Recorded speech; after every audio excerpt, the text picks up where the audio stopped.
आज दीपक का बर्थडे है।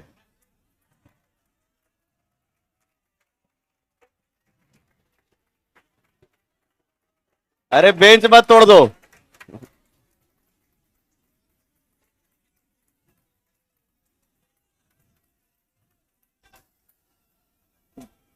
दीपक दीपक जी तो भाग गए यार, बताओ। थैंक यू बोल देना चाहिए यार, कम से कम, है ना। एक एक केक लेकर के आना तो कोई। ठीक है, एक केक कटवाया जाएगा हमसे। अरे इतना बदमाश तुम लोग, बताओ।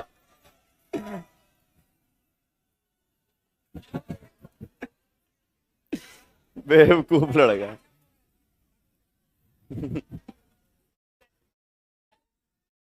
बर्थडे उसका है, तुम लोग ज्यादा खुश हो रहे हो।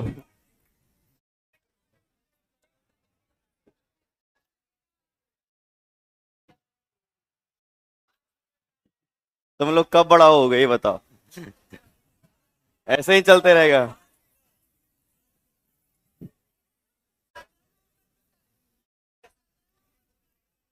17 नवंबर को। चलिए, गुड मॉर्निंग सभी को। लाइव हो गए हम लोग। हम्म। बढ़िया लगा, कुछ समझ में आया?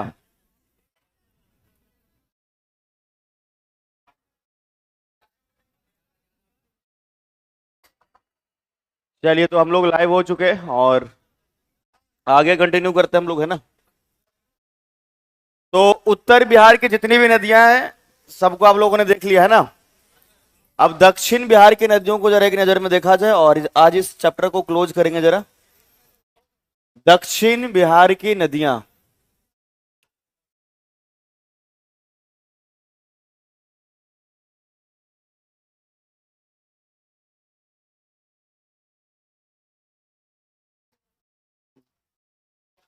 या इसी को हमने कहा था पठारी नदियां। क्या बोला था? या तो दक्षिण बिहार की नदियां या तो पठारी नदियां।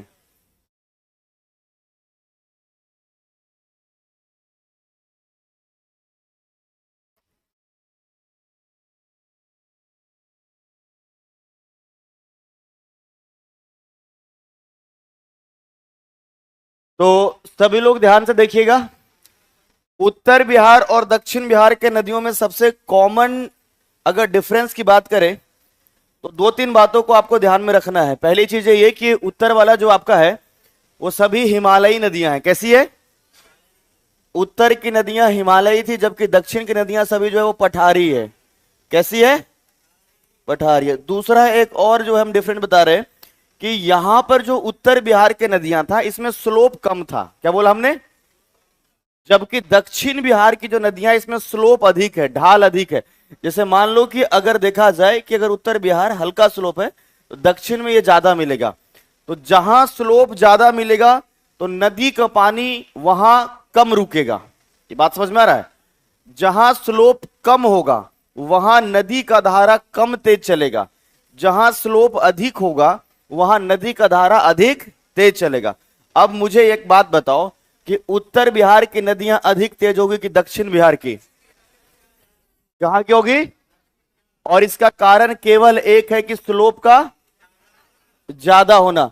तो दक्षिण बिहार में यहां पर चूंकि स्लोप अधिक है, अगर देखा जाए स्लोप हाई है, तो इसी कारण से ये पठारी भाग में जब नदियों में पानी आता है तो पानी तेजी से निकल भी जाता है।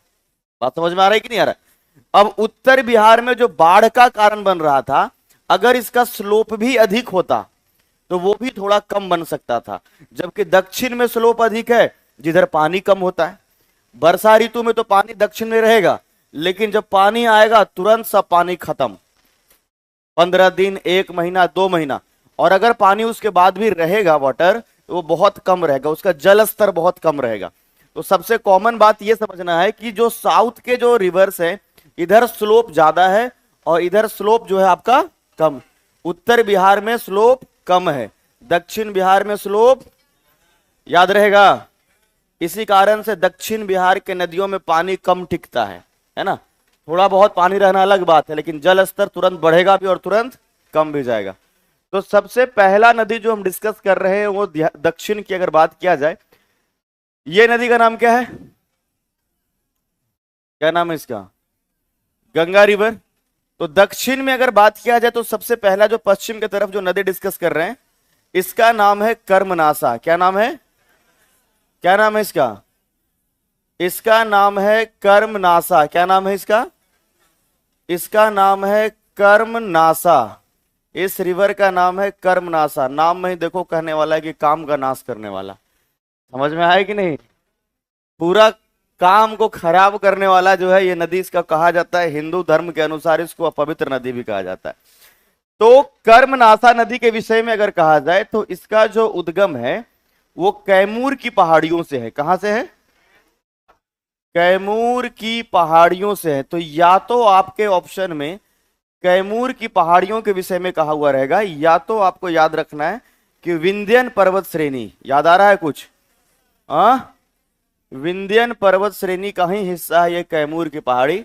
तो या तो आपके ऑप्शन में मिल सकते हैं कर्मनासा नदी के उद्गम को लेकर के कि इसका उद्गम कैमूर की पहाड़ियों से है, या तो लिखा हुआ रहे विंध्यन पर्वत श्रेणी से लिखा। दोनों में कोई कंफ्यूजन? तो अगर इस नदी के ओरिजिन के विषय में कहा जाए, अगर कर्मनासा नदी के विषय में कहें, कर्मनासा नदी बताओ कहां है ओरिजिन?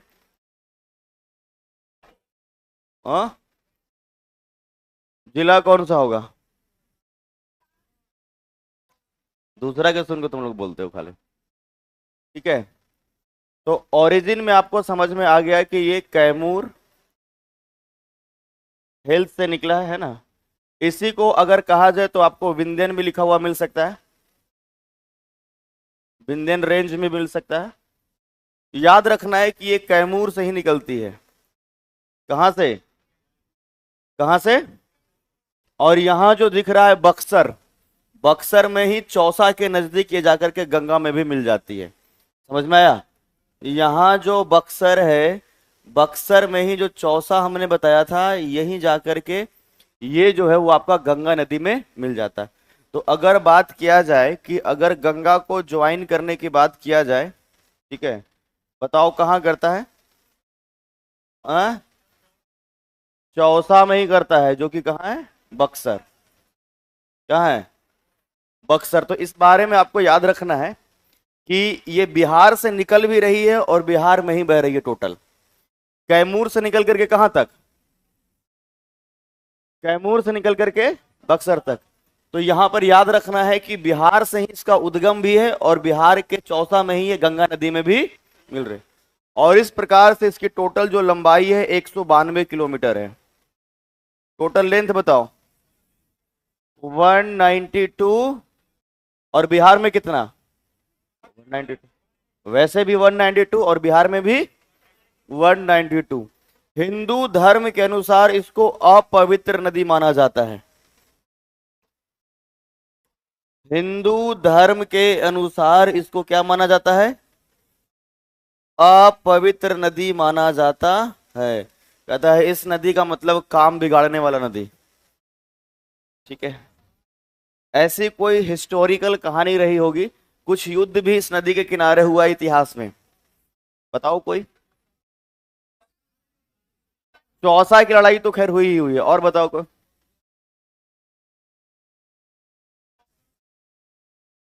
चौसा कब हुआ है? 1539। किसके किसके बीच में? शेर सांसूरी और कौन जीता था? तो एक के लिए बढ़िया तो एक के लिए खराब भी तो होगा। शेर सांसूरी के लिए तो अच्छा ही होगा ना, अगर वो जीता है तो उसके लिए तो अच्छा ही होगा। देखिए, बिहार और यूपी के साथ सीमा का निर्धारण भी कर रहा है। बिहार और यूपी के साथ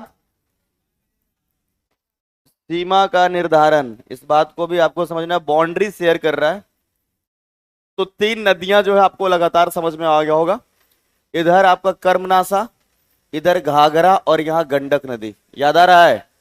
ये तीनों नदियां जो है अगर देखा जाए तो पश्चिम के तरफ में बिहार और उत्तर प्रदेश के सीमा पर स्थित है।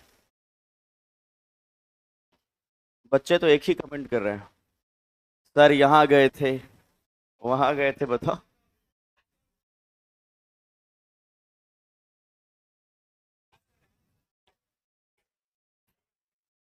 चलो ये सभी को समझ में आ गया।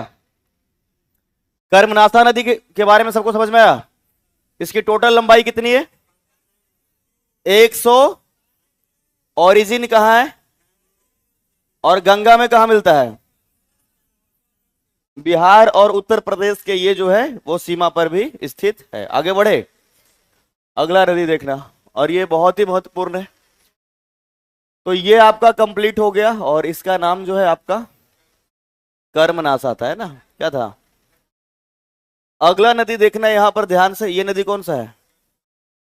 ठीक है, अगला नदी देखना, और ये नदी जो है छत्तीसगढ़ और उड़ीसा के बाउंड्री, और यहां पर है अमरकंटक। क्या नाम है? क्या नाम है? अमरकंटक। अमरकंटक स्थित है उड़ीसा और छत्तीसगढ़ में। ठीक है, छत्तीसगढ़ के बॉर्डर पर ही कहे। ठीक है, छत्तीसगढ़ और मध्य प्रदेश होगा ना जी।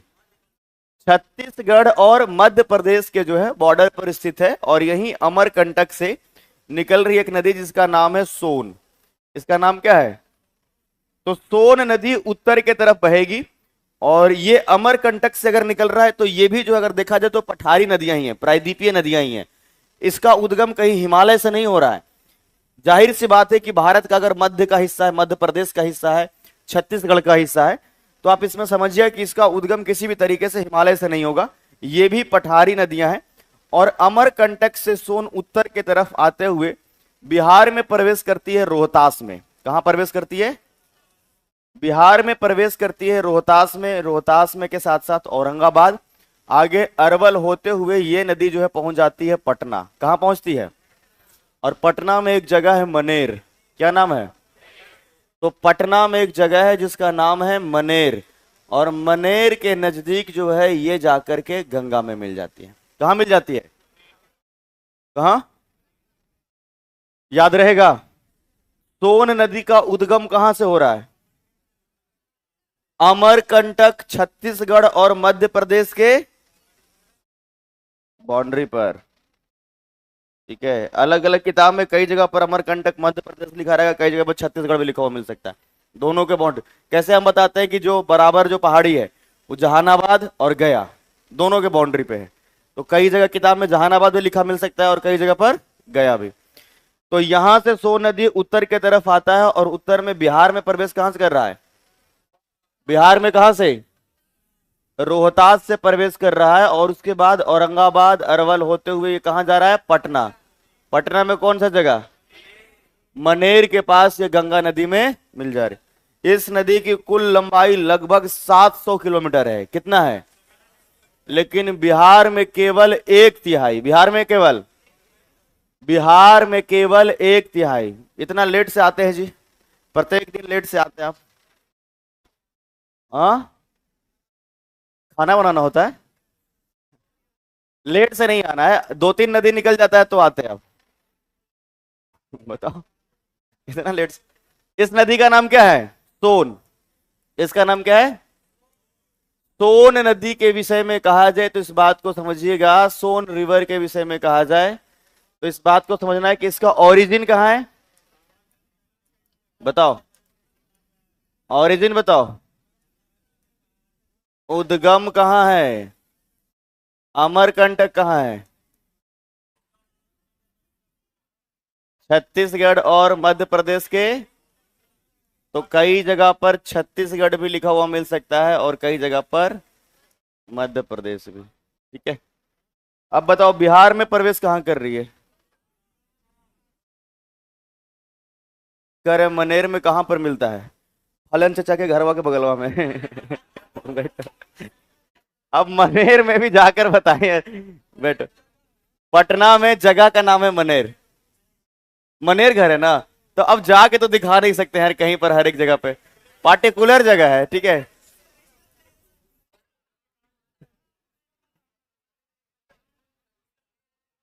हाँ तो तुम ही बताओ, तुम्हारा तो घर ही है। मनेर में कहां पर मिलता है? मनेर में कहां पे बताओ? तुम्हारा घर ही है ना मनेर, तो मनेर में कहां पर मिलता है? बैठो, देखो पूछने का ना एक प्रश्न एक लिमिटेशन होता है। हमने पटना बता दिया और पटना में जगह बता दिया, समझ में आया सभी को? आपसे जो 69 बीपीएससी में प्रश्न पूछा गया था, 69 बीपीएससी में, उसमें यही 68 में, सॉरी 68 में ये पूछा गया था कि गंगा नदी में पटना में आकर के दक्षिण से कौन सी नदी मिल रही है, और उसमें एक ऑप्शन था सोन का। किसका ऑप्शन था? बाकी सभी उत्तर की नदियां दी हुई थी, तो उसने जो ऑप्शन आपके लिए दिया है केवल पटना दिया है। क्या दिया है? और केवल पटना तो आप बिल्कुल नहीं भूलोगे। बात समझ में आ रहा है कि नहीं आ रहा है? केवल पटना तो आप बिल्कुल नहीं। हमने इससे थोड़ा डीपली बता दिया मनेर। बात समझ में आई कि नहीं? आपसे जो प्रश्न पूछा है उसमें जो ऑप्शन दिए गए थे उसमें क्या ऑप्शन था? पटना। जो सही उत्तर था वो पटना था। हमने जो बता दिया पटना में जगह का नाम क्या है। अब मनेर में भी पूछोगे तब तो फिर ये ज्यादा हो जाएगा, है कि नहीं है? वहां पढ़ा रहे तो बताएं कि बांकीपुर जेल में बंद किया गया डॉक्टर राजेंद्र प्रसाद को, तो कह रहा है बांकीपुर जेल किधर है? बोले लेके चले, गूगल मैप करो, ऐसा करो गूगल मैप करो और वहीं पहुंच जाओ। मतलब जगह हम बताएंगे, ऐसा नहीं कि नहीं बताएंगे, लेकिन एक लिमिट होता है ना कि अब बता रहे हैं, हिस्ट्री पढ़ा रहे थे, बोल रहे कि सर औरंगजेब कौन से कलर का जूता पहनता था। क्या लॉजिक है? औरंगजेब कौन से कलर का जूता पहनता था? बता बता। तो ओरिजिन इसका कहां है? अमरकंटक। समझ गए? बिहार में कहां मिल रहा है? बिहार में प्रवेश बताओ।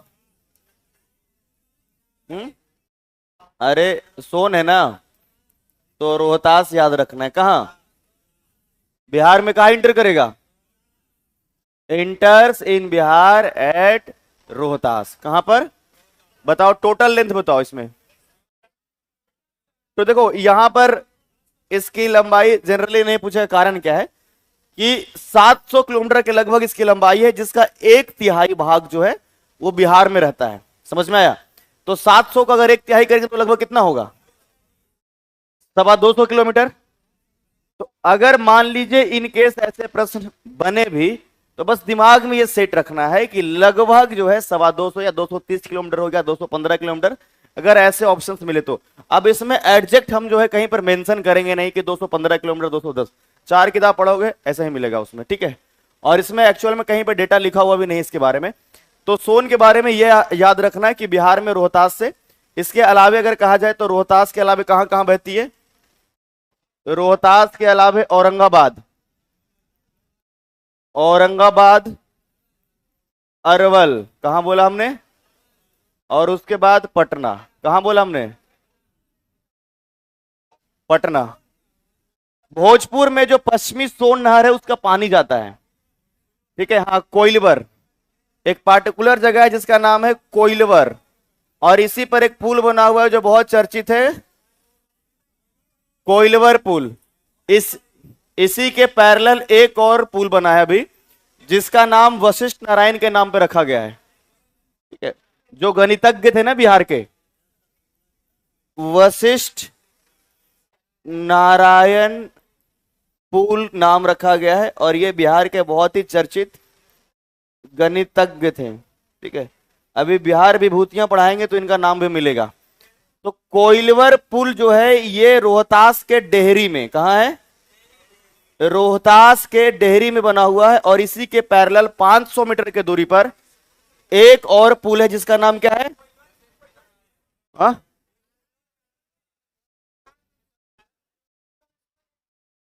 डेहरी ऑन सोन में अलग पुल है और कोइलवर में अलग है। ओके, एक तो कोइलवर पुल हो गया और एक डेहरी ऑन सोन, और तीसरा याद रखना है जो अलग है, जो कि वशिष्ठ नारायण है, ठीक है? और ये गणितज्ञ के नाम पर रहा है।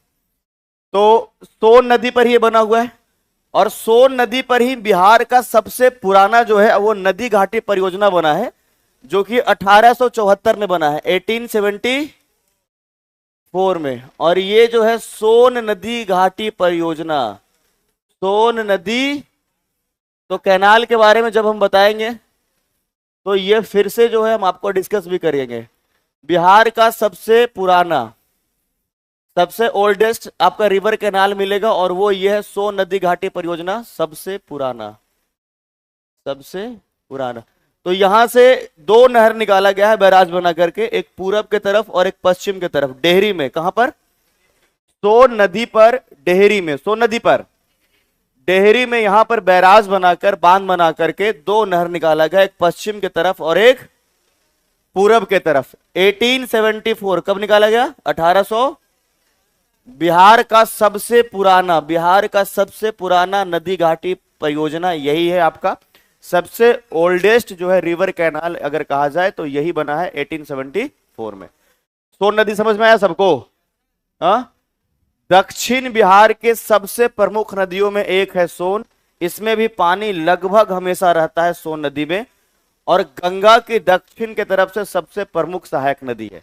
तो कई बार आपके प्रश्न ऐसे बनेंगे कि निम्नलिखित नदियों में से दक्षिण के जो है प्रमुख सहायक नदी गंगा का, 3 ऑप्शन ऊपर का रहेगा, उत्तर की नदियों को, और एक दक्षिण में से कोई, जैसे कर्मनाशा हो सकता है या फिर सोन हो सकता है। बात समझ में आया कि नहीं आया? तो ये तो कम से कम हम समझते हैं कि आप फिल्टर कर लोगे, है ना, कि कौन उत्तर की नदियां हैं और कौन दक्षिण की नदियां। प्रश्न ऐसे ही बनते हैं। अगर आप नहीं पढ़े हुए रहेंगे तो यही आपको बहुत मुश्किल लगेगा। आप सोचिए कि अगर आप 3-4 वर्ष पहले का जो है प्रश्न उठा करके देखिए, तो इस प्रश्न को पूछा गया है कि गंगा की सहायक नदियों में दक्षिण की प्रमुख सहायक नदी है। 3 नदी उत्तर का दिया हुआ है, गंडक है, बागमती है, कमला है, ऐसा करके, ठीक है, या कोसी, और एक नदी दक्षिण से आपका सोन है। दक्षिण से कौन सा है? तो ये माइंड में जब तक मैप सेट नहीं रहेगा आप कर पाओगे, फिर तो दिक्कत हो जाएगा, फिर आप क्लियर कर ही नहीं पाओगे इसमें। तो ये आपको यहां पर याद रखना है। आगे बढ़े हम लोग, तो अगला नदी देखते हैं और इसका नाम है पुनपुन। 2 तो क्लियर हो गया आपका। ये था आपका कर्मनाशा, क्या था ये? उसके बाद जो बताया इसका नाम क्या था? सोन। अगला नदी जो बता रहा हूं इसका नाम है पुनपुन। क्या नाम है? क्या नाम है? बहुत प्यारा नाम है इस नदी का, इसका नाम ही है पुनपुन। हाँ, रखो इधर, बार बार पढ़ाएं कि इधर देखे, वहां पे रख दो। इसका नाम क्या है? पुनपुन नदी। क्या नाम है?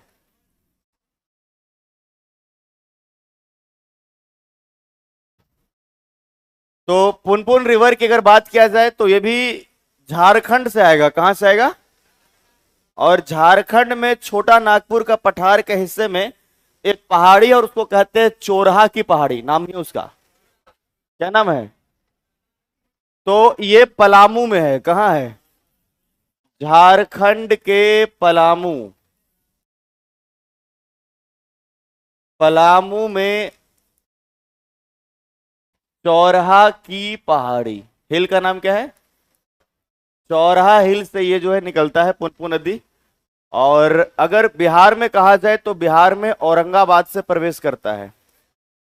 बिहार में औरंगाबाद कहां से प्रवेश करता है? औरंगाबाद से होते हुए अरवल, जहानाबाद को कवर करते हुए पटना की तरफ आएगा। अरवल, पुरानी किताब में इसको जहानाबाद भी लिखा हुआ मिलेगा, ठीक है, और यहां भी पुरानी किताब में आपको गया भी लिखा हुआ मिल सकता है, ठीक है। तो अरे गया से ही तो औरंगाबाद अलग बना है ना। हाँ, औरंगाबाद में हमने नहीं बताया था कि एक जगह है जिसका नाम है दाऊद नगर। दाऊद खां जो है उसको बनाया था, और उस समय वो किसका हिस्सा था? गया तो हिस्सा था। तो अरवल, और इसके बाद ये पहुंचेगा पटना। कहां पहुंचेगा? तो पटना में एक जगह है फतुहा। पटना में फतुहा के नजदीक, पटना में फतुहा के नजदीक यह नदी जो है वो गंगा में मिल जाती है। कहां मिल जाती है? कहां पर? ये जाकर बताएं कहां पर, ले चलें कभी। मिल जाती, कहां मिलती है? फतुहा। तो पुनपुन नदी का उद्गम झारखंड में, कहां? और जगह का नाम क्या है? पलामू। पलामू में कौन सी पहाड़ी? चौरहा की पहाड़ी। पहाड़ी का नाम क्या है? चौरहा की पहाड़ी। बिहार में प्रवेश कहां से करती है? औरंगाबाद से। कहां पहुंची? अरवल से। पटना में कौन सी जगह? फतुहा में। कहां बताया हमने? फतुहा में गंगा नदी में ये मिल जाती है पुन पुन। इसमें भी इसकी लंबाई जो है आपको जानने की जरूरत नहीं है, ठीक है। ये सभी पठारी नदियों का लंबाई का कोई ठिकाना नहीं है। समझ में आया कि नहीं? अब जैसे आगे बताएंगे फल्गु नदी, कभी पानी पहुंच गया है पटना तक तो हालांकि पहुंच ही नहीं पाता है, जहानाबाद आते आते जो है वो खत्म, एक मुंगेर के तरफ चला गया और एक जो है वो गंगा नदी के तरफ, लेकिन गंगा नदी तक पानी नहीं पहुंचेगा। तो पहले इन तीनों नदियों को जो है कंप्लीट कर लिया जाए, लिख लिया जाए, फिर हम लोग आगे बढ़ेंगे, ठीक है। सबसे पहले आप लोग लिखिए दक्षिण बिहार की नदियां या पठारी नदियां।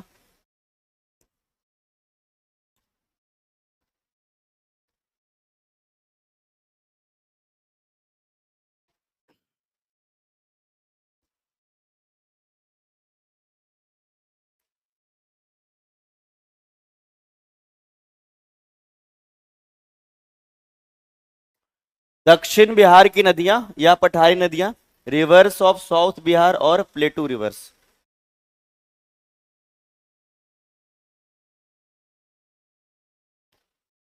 सबसे पहले लिखिएगा कर्मनासा नदी। कर्मनासा नदी,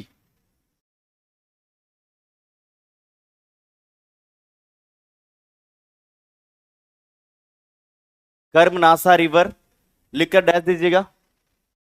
इस नदी का उद्गम, इस नदी का उद्गम,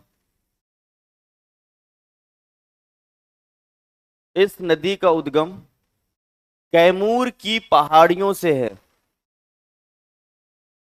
इस नदी का उद्गम कैमूर की पहाड़ियों से है। कैमूर की पहाड़ियों से है।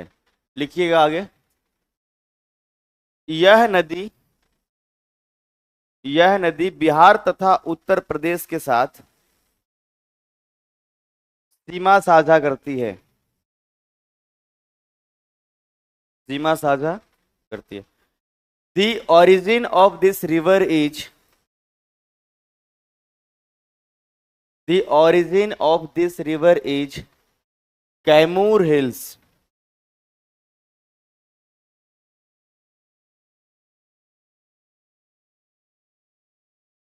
The origin of this river is Kaimur hills, ठीक है। आगे एक लाइन लिखिएगा। Kaimur, Kaimur hills is the part of Vindhyan range. Kaimur hills is the part of Vindhyan range. Vindhyan range, आप लोग हिंदी वाले भी इसको मेंशन कर लीजिएगा। कैमूर की पहाड़ियां विंध्यन पर्वत श्रेणी का ही हिस्सा है। कैमूर की पहाड़ियां विंध्यन पर्वत श्रेणी की ही हिस्सा है। It shares boundary with Uttar Pradesh and Bihar. It shares boundary with Uttar Pradesh and Bihar. Uttar Pradesh and Bihar. Uttar Pradesh and Bihar. आगे लिखिएगा आप लोगों ने लिखा यह नदी बिहार तथा उत्तर प्रदेश के साथ सीमा साझा करता है, लिख लिया। लिखिएगा हिंदू धर्म के अनुसार, हिंदू धर्म के अनुसार, हिंदू धर्म के अनुसार इसे अपवित्र,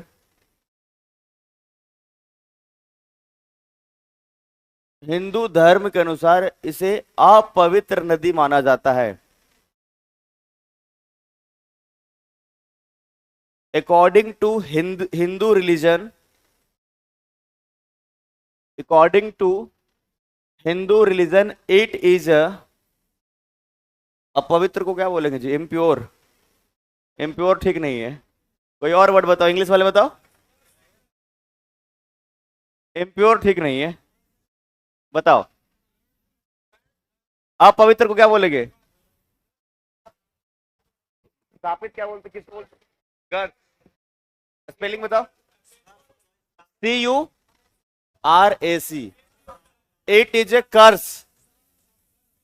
स्थापित बोलते हैं ना उसका मतलब, CURS,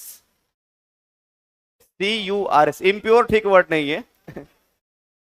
according to Hindu religion it's the curse river.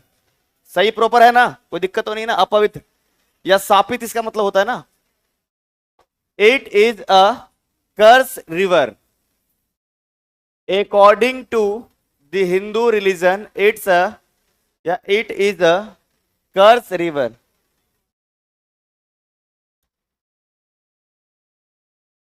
Impure blood होता है।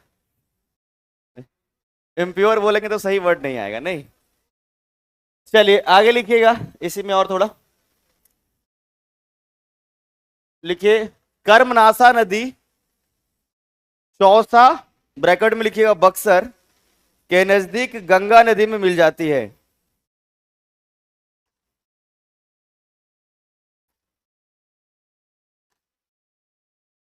कर्मनासा नदी चौसा के नजदीक गंगा में मिल जाती है।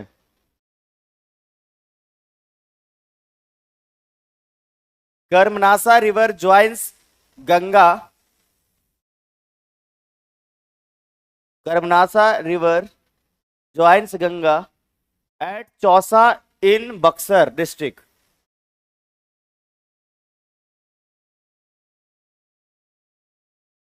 Eight Chausa in Buxar district.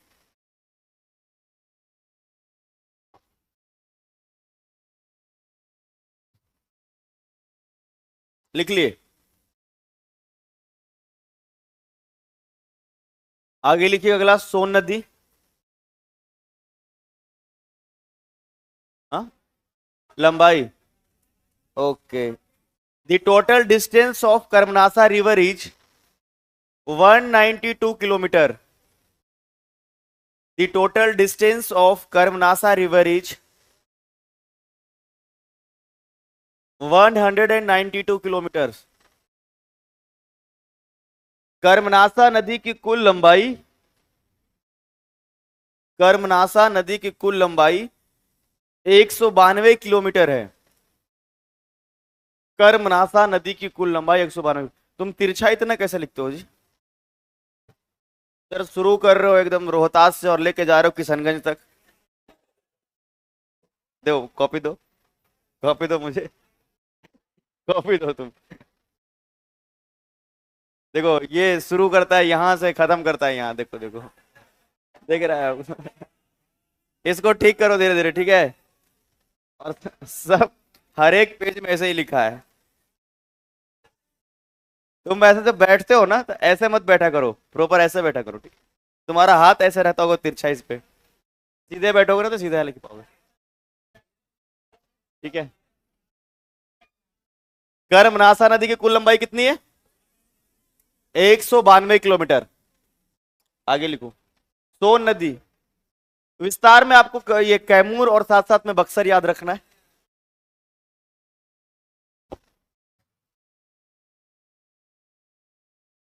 सोन नदी,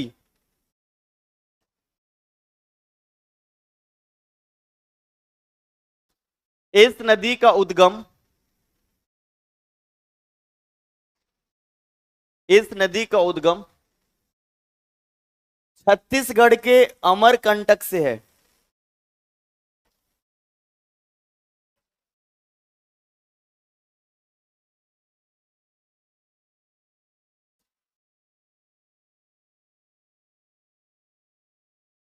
ठीक है, छत्तीसगढ़ के अमरकंटक से है।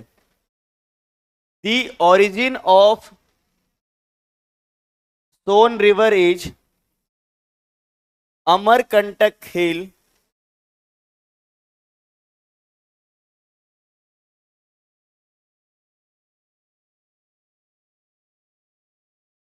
अमरकंटक।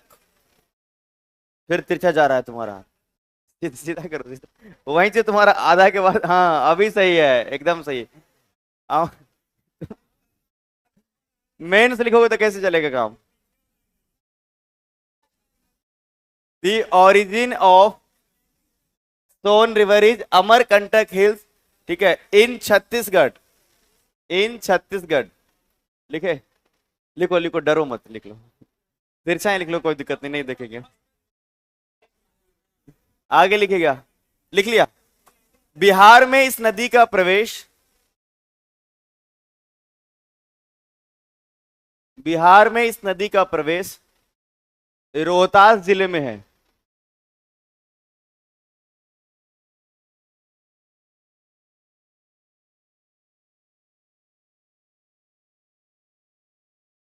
ठीक है। सोन रिवर इंटर्स इन बिहार, सोन रिवर इंटर्स इन बिहार एट रोहतास,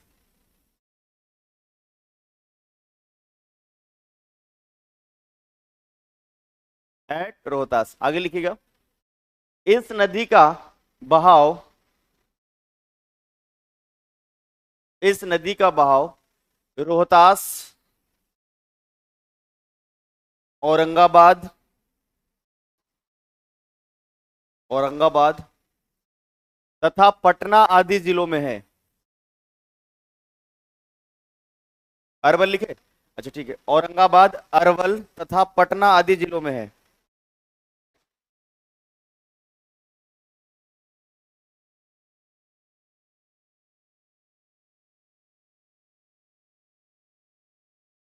अरवल तथा पटना आदि जिलों में है। चलिए अगला लाइन लिखिए, हाँ इसमें आप लोग भी लिखिएगा। It's flow in Bihar like Rohtas, Aurangabad, Arwal and Patna district,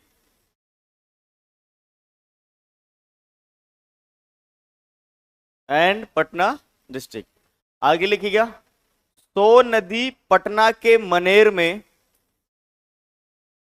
सोन नदी पटना के मनेर में, सोन नदी पटना के मनेर में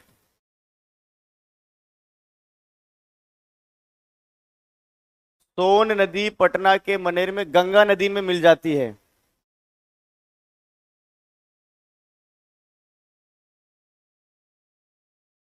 लिखिएगा। It's joins, it joins Ganga at Maner in Patna district, at Maner in Patna district. लिख लिए। आगे लिखिएगा। बिहार की सबसे पुरानी नदी घाटी परियोजना,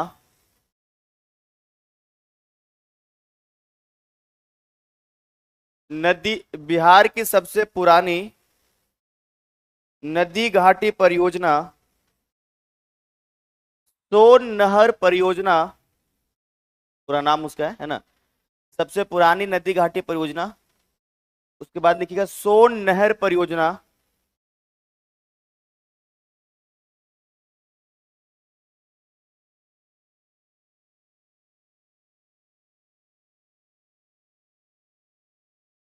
इसी नदी पर 1874 में बनाया गया था।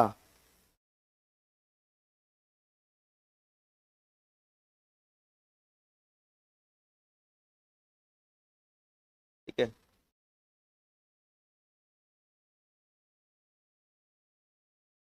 आगे लिखिएगा। The oldest canal project of Bihar,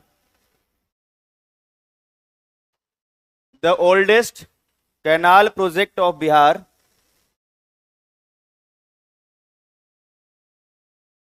is constructed on Son River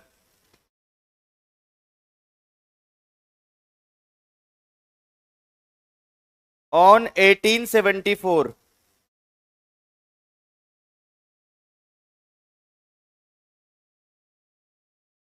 Son canal project on 1874, 1800। Bihar के सबसे पुरानी सिंचाई परियोजना ये है ना, जो कि 1874 में बना था। आगे लिखिए पुनपुन नदी।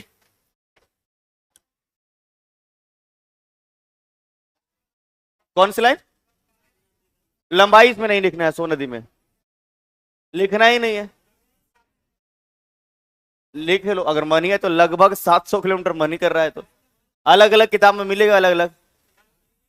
बिहार में 1/3, ऐसे ही लिखो। इस नदी की लंबाई लगभग, इस नदी की लंबाई लगभग 700 किलोमीटर है, जबकि बिहार में, जबकि बिहार में केवल 200 किलोमीटर बहती है। जब बिहार में लगभग 200 किलोमीटर बहती है।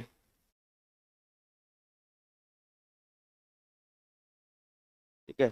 The total length of Son river is 700 kilometre,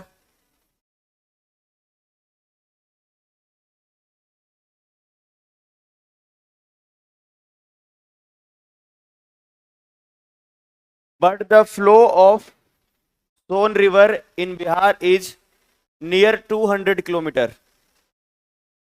200 kilometres लिख लिया, लगभग कितना, 200 किलोमीटर ही जो है वो बिहार में बहती है। आगे लिखो इसमें, पुनपुन नदी, पुनपुन नदी, पुनपुन रिवर।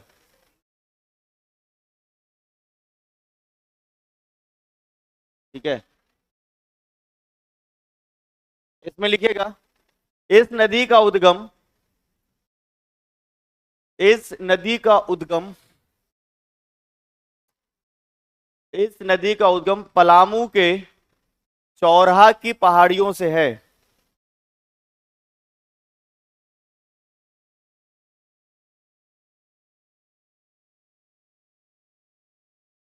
पलामू के चौराहा की पहाड़ियों से है। ठीक है, एक लाइन सोन में और लिखना होगा, कम से कम उस पे ना कोइलवर पुल और वशिष्ठ नारायण को जरूर समझना है। ठीक है, ये मिसिंग था, आप लोग बोले नहीं, उसमें बताओ। लिखिएगा, उस सोन नदी वाला में लिखिए, थोड़ा स्पेस बच रहा है, अरे एक लाइन का तो आराम से लिख लोगे इसमें। लिखिएगा, सोन नदी पर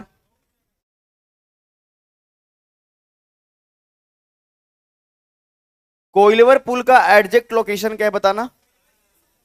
कोइलवर जगह का नाम है, कोइलवर, कोइलवर ब्रिज।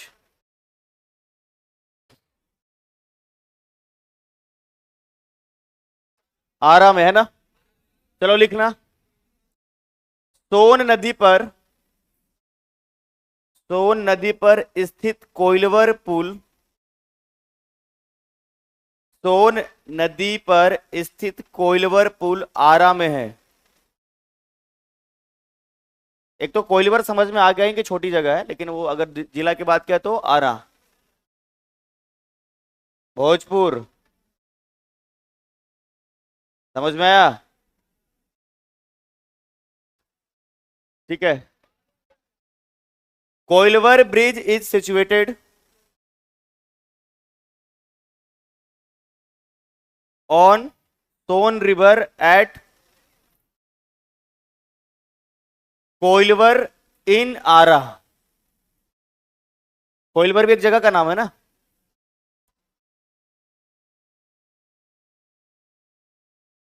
आगे लिखिएगा, एक और, वशिष्ठ नारायण पुल का निर्माण, वशिष्ठ नारायण पुल का निर्माण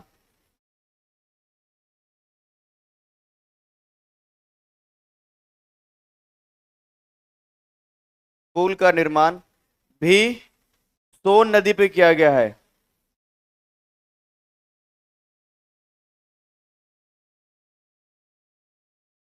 ठीक है, वशिष्ठ नारायण पुल का निर्माण भी, ये शायद आपको, मुझे लग रहा है कि रोहतास में ही है, किसी को कंफर्म पता है तो बताए।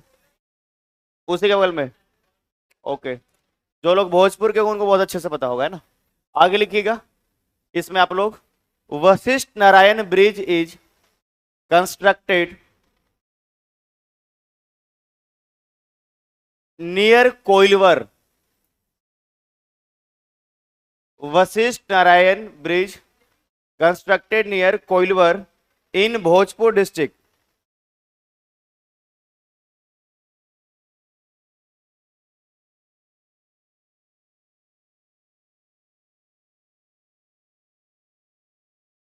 लिख लिए?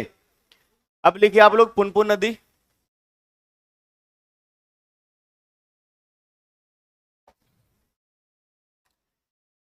लिखिए आप लोग अब पुनपुन नदी। इसमें लिखिएगा इस नदी का उत्पत्ति या उद्गम पलामू के चौराहा की पहाड़ियों में है। The origin of Punpun river is the origin of the Punpun river is in Palamu at Chauraha hills.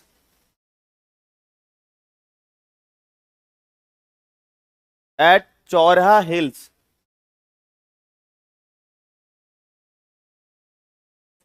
ठीक है, एट चौराहा हिल्स, चौराहा स्पेलिंग लिखे, चौराहा हिल्स। आगे लिखिएगा बिहार में यह नदी औरंगाबाद में प्रवेश करती है।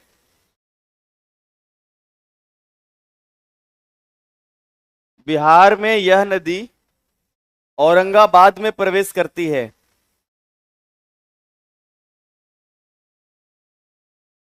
Punpun river enters in Bihar. Punpun river enters in Bihar at Aurangabad district.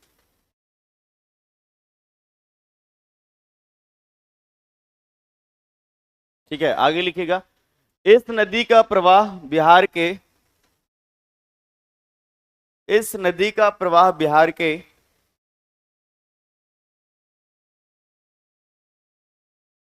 के औरंगाबाद,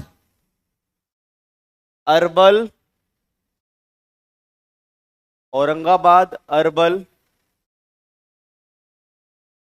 तथा पटना आदि जिलों में है।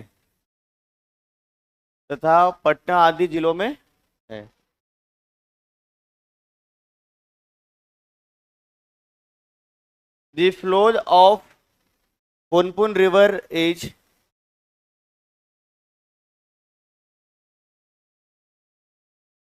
औरंगाबाद, अरवल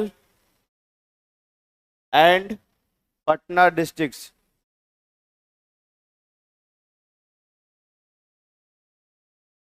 लिख लिए? आगे लिखिएगा पटना में फतुहा के नजदीक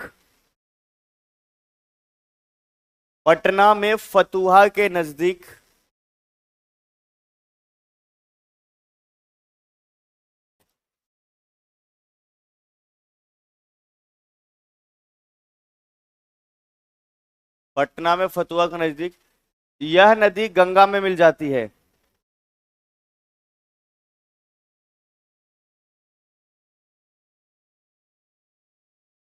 ठीक है, गंगा में मिल जाती है।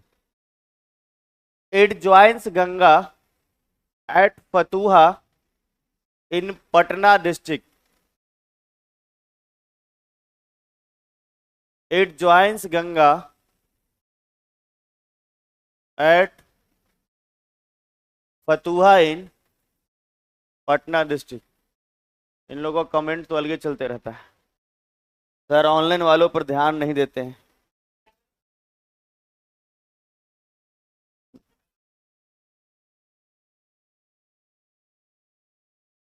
इसलिए तुम लोग से बातचीत हम नहीं करते हैं, क्योंकि तुम लोगों का खत्म भी नहीं होता है बातचीत।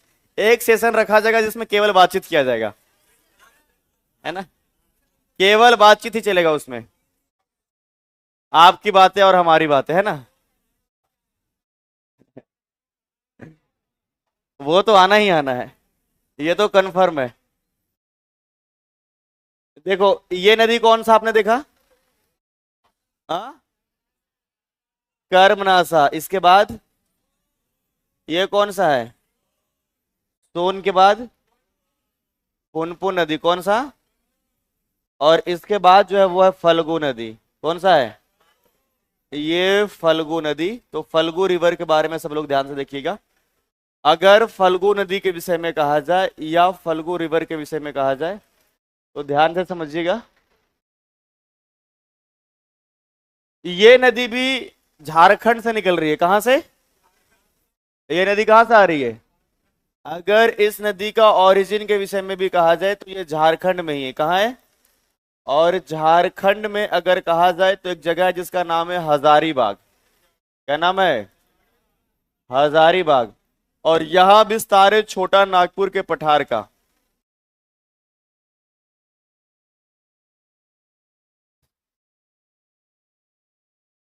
ठीक है, छोटा नागपुर के। तो यहां छोटा नागपुर के पठार जो हजारीबाग के हिस्सा है, यहीं से फल्गु नदी निकल रही है। और बिहार में ये सबसे पहले गंगा में, ये गया में प्रवेश करती है। कहां करती है? तो बिहार में सबसे पहले कहां आ रही है? हजारीबाग से होते हुए फल्गु नदी बिहार में सबसे पहले तो गया में आती है। तो दो धाराएं यहां पर है, एक का नाम है लीलांजन। क्या नाम है? और एक का नाम है मोहना। ठीक है, लीलांजन और दोनों मिल करके ये फल्गु नदी कहलाता है। बात समझ में आया?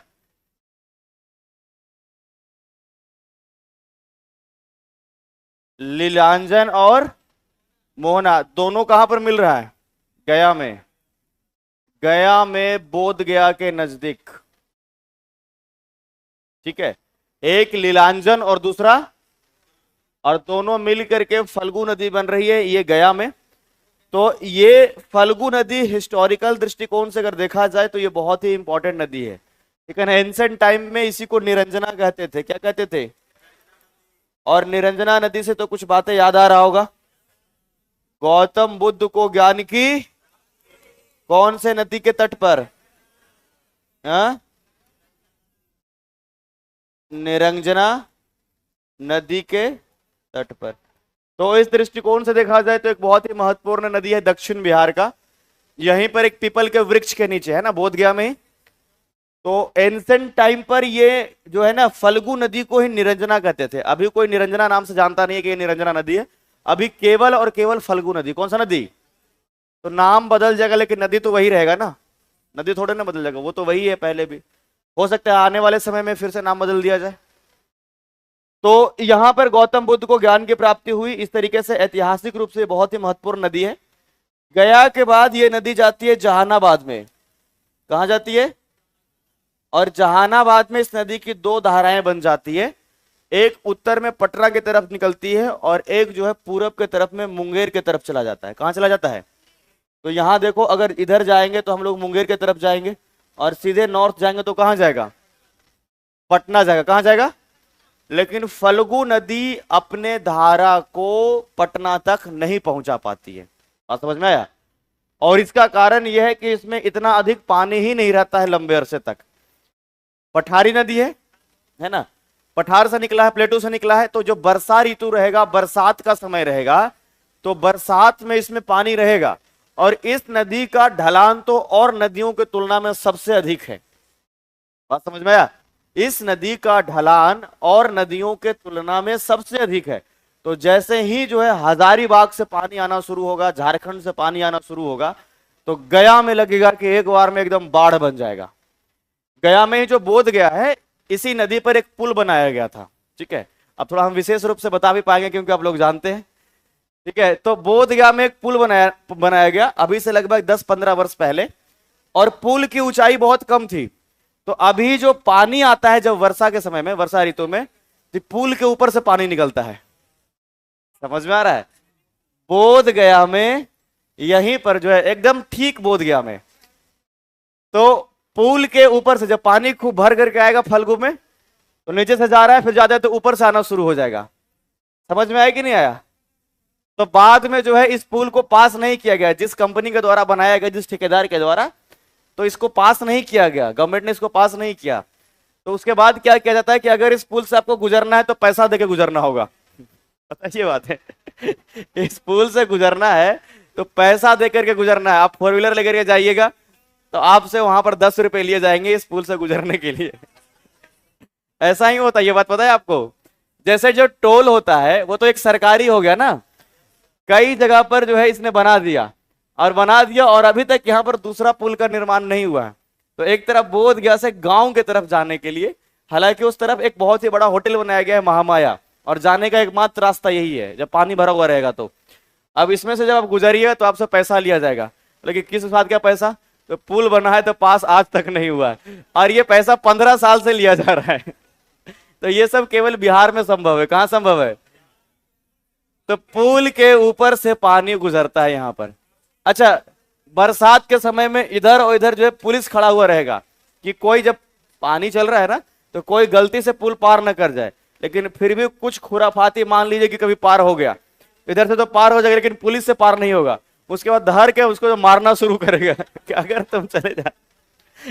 तो एक वीडियो वायरल हुआ था कि पुल में पानी, अब पानी में बहुत गति होता है और ताकत भी बहुत होता है, तो आपको लगता नहीं है कि ये आपको मतलब बहा सकती है, लेकिन एक्चुअल में बहा देगा पानी।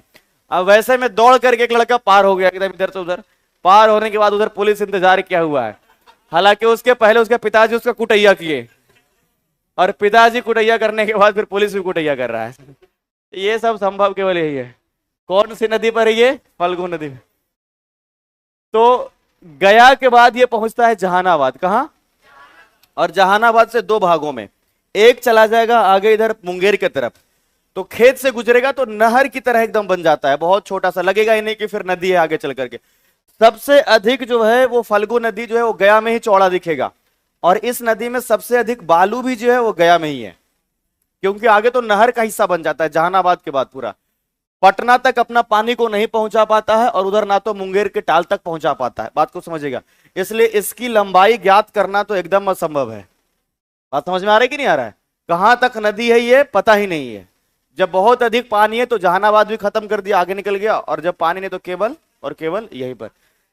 तो इसको नोट डाउन करिए, फल्गु नदी को, फल्गु रिवर।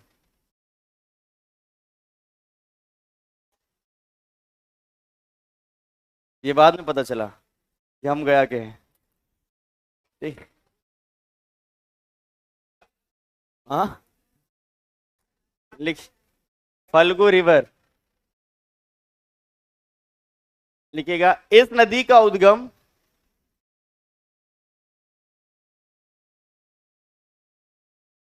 इस नदी का उद्गम छोटा नागपुर के पठार, छोटा नागपुर के पठार से है।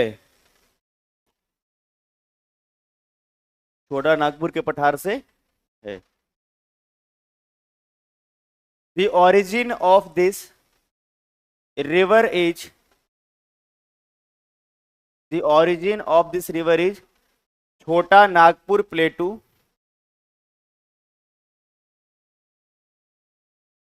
इन झारखंड। आप लोग भी इसमें ऐड करना, छोटा नागपुर प्लेटू इन झारखंड।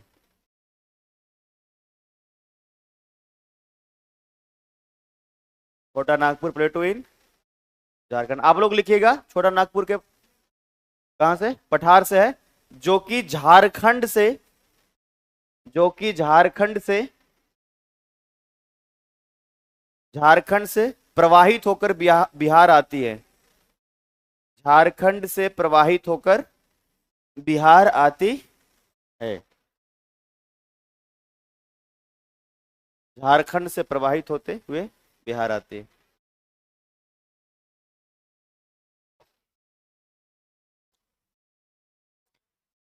अंकित, क्या नाम है तुम्हारा? एक बार और गर्म पानी लेते आना, ठीक है? तो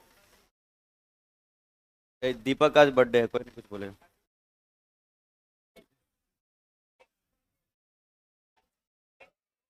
अगला लाइन लिखना, बिहार में यह नदी, लिखवाना बंद मतलब हल्ला शुरू, तो वो केवल लिखवाते ही रहेंगे। बिहार में यह नदी गया में प्रवेश करती है। बिहार में यह नदी गया में प्रवेश करती है।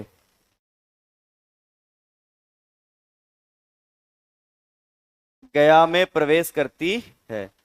It enters in Bihar at Gaya. Bihar में यह नदी गया में प्रवेश करती है। ठीक है, आगे लिखेगा, फल्गु नदी गया, जहानाबाद,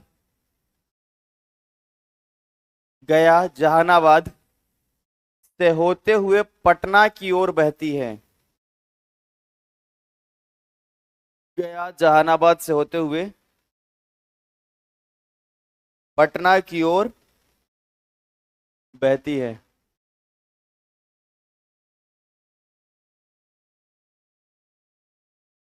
ठीक है। फल्गु रिवर फ्लोज गया एंड जहानाबाद डिस्ट्रिक्ट। गया एंड जहानाबाद, गया और जहानाबाद। आगे लिखिएगा इसमें, फल्गु नदी गंगा में नहीं मिल पाती है ना। फल्गु नदी अपनी जल धारा को गंगा में नहीं मिला पाती है, ऐसा लिखो।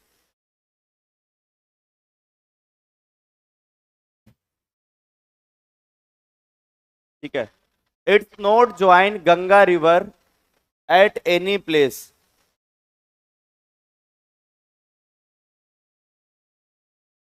नॉट ज्वाइन गंगा रिवर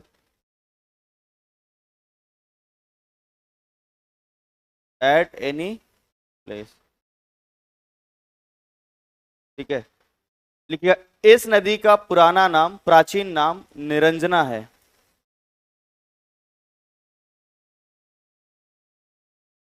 इस नदी का पुराना नाम,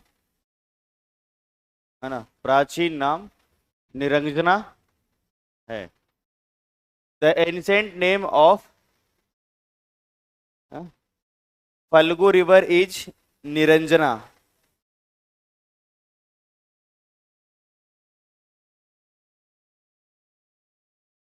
ठीक है। आगे लिखिएगा, लीलांजन और मोहना की धारा गया में मिलकर, लीलांजन नदी और मोहना नदी की धारा गया में मिलकर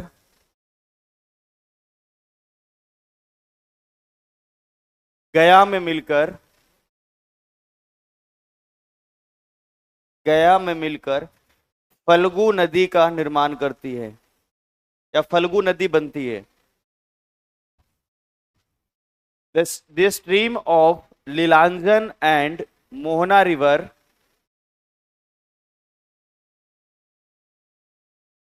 the stream of Lilanjan and Mohana river merged in Gaya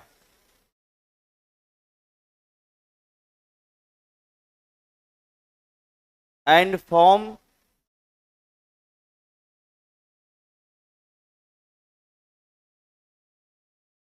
Phalgu river. Lilajan और नाम क्या है, याद रहेगा। एक का नाम क्या है और एक का नाम क्या है, मोहना।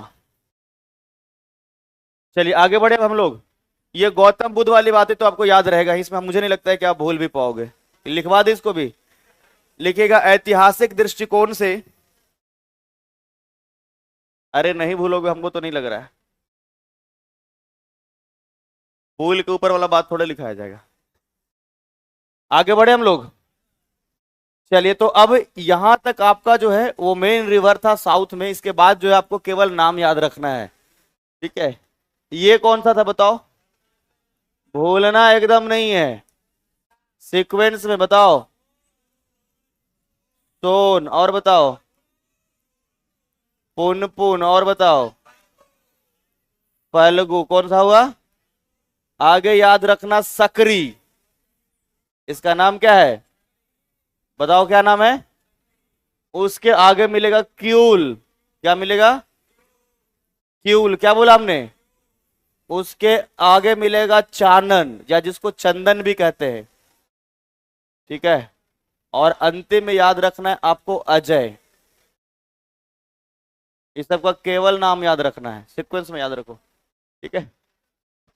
यहां तक तो ठीक होगा। कर्मनासा, सोन, पुनपुन, फल्गु, इसके बाद सकरी, क्यूल और अजय दम पश्चिम बंगाल में जाके गंगा में मिलता है, लेकिन बिहार में भी बह रहा है। तो यहां से आपको एक बार फिट करो चार चार करके, देखो। कर्मनासा, सोन, पुनपुन, फल्गु। कर्मनासा, पुनपुन, फल्गु, सकरी, क्यूल, चानन, अजय। तो दूसरे नंबर पर हमने जो बताया इसमें क्या है, एक तो आपको समझ में आ रहा है कि सकरी, उसके बाद बताओ क्यूल, और बताओ चानन, और बताओ क्या बताया, अजय। याद रहेगा? तो पहले चार और उसके बाद चार।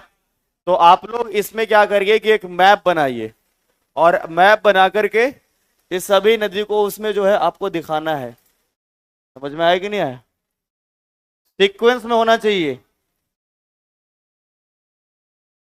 इधर उधर लिखोगे तो बहुत सारे प्रश्न का उत्तर गलत भी हो सकता है, ठीक है, क्योंकि इसमें पश्चिम से पूरब तरफ नदियों का क्रम आपसे पूछा जा सकता है। आपका टेस्ट होगा तो उसमें पूछेंगे हम, पश्चिम से पूरब।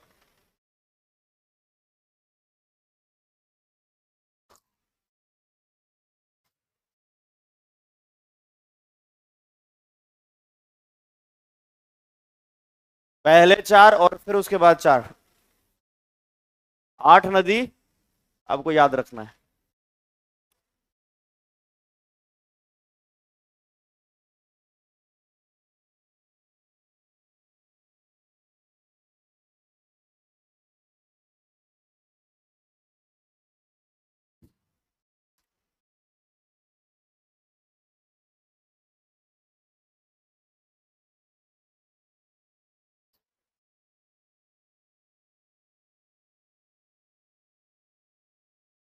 यूट्यूब पर मेरा एक वीडियो है, बिहार की नदियां, आप लोगों ने देखा है कभी?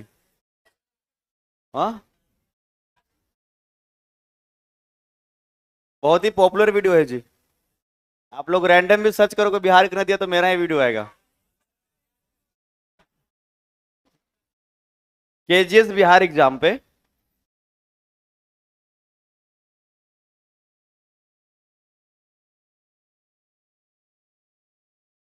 उसको तो पूरा बिहार देख लिया, तुम लोग नहीं देखा, बताओ।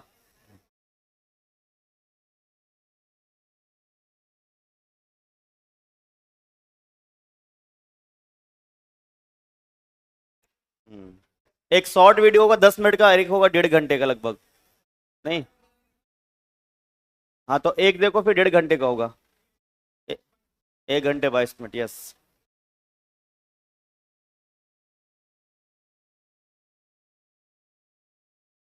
पूरा है उसमें, बना लिया आप लोग? तो एक बार में अगर देखा जाए तो अब सभी नदियां आपको कंप्लीट हो गया है बिहार का। तो 1 मिनट में आपको खुद को जो है यहां पर बनाना है, आपको खुद लगना चाहिए कि आप बना लिए, ठीक है। तो मेरे साथ आप लोग बोल भी सकते हो। बताओ ये नदी का नाम क्या है? इसका नाम क्या है? गंगा नदी है ना। बताओ, अब सीक्वेंस से बताना सब लोग। सबसे पहले उत्तर बिहार में चलेंगे, बताओ कौन सा, बताओ आगे कौन सी नदी, आगे बताओ। इस नदी का नाम क्या है? बूढ़ी। अब बताओ इसका नाम क्या है? बागमती। और बताओ कमला। और बताओ इसका नाम क्या है? कोसी। और बताओ क्या है इसका नाम? महा। क्लियर हो गया? तो बूढ़ी गंडक यहीं से निकलती है, समझ में आया? उत्तर बिहार कंप्लीट, दक्षिण में चलते हैं, बताओ इसका नाम क्या है? कर्म। इसका नाम पुनपुन। बताओ फल्गु। कौन सा?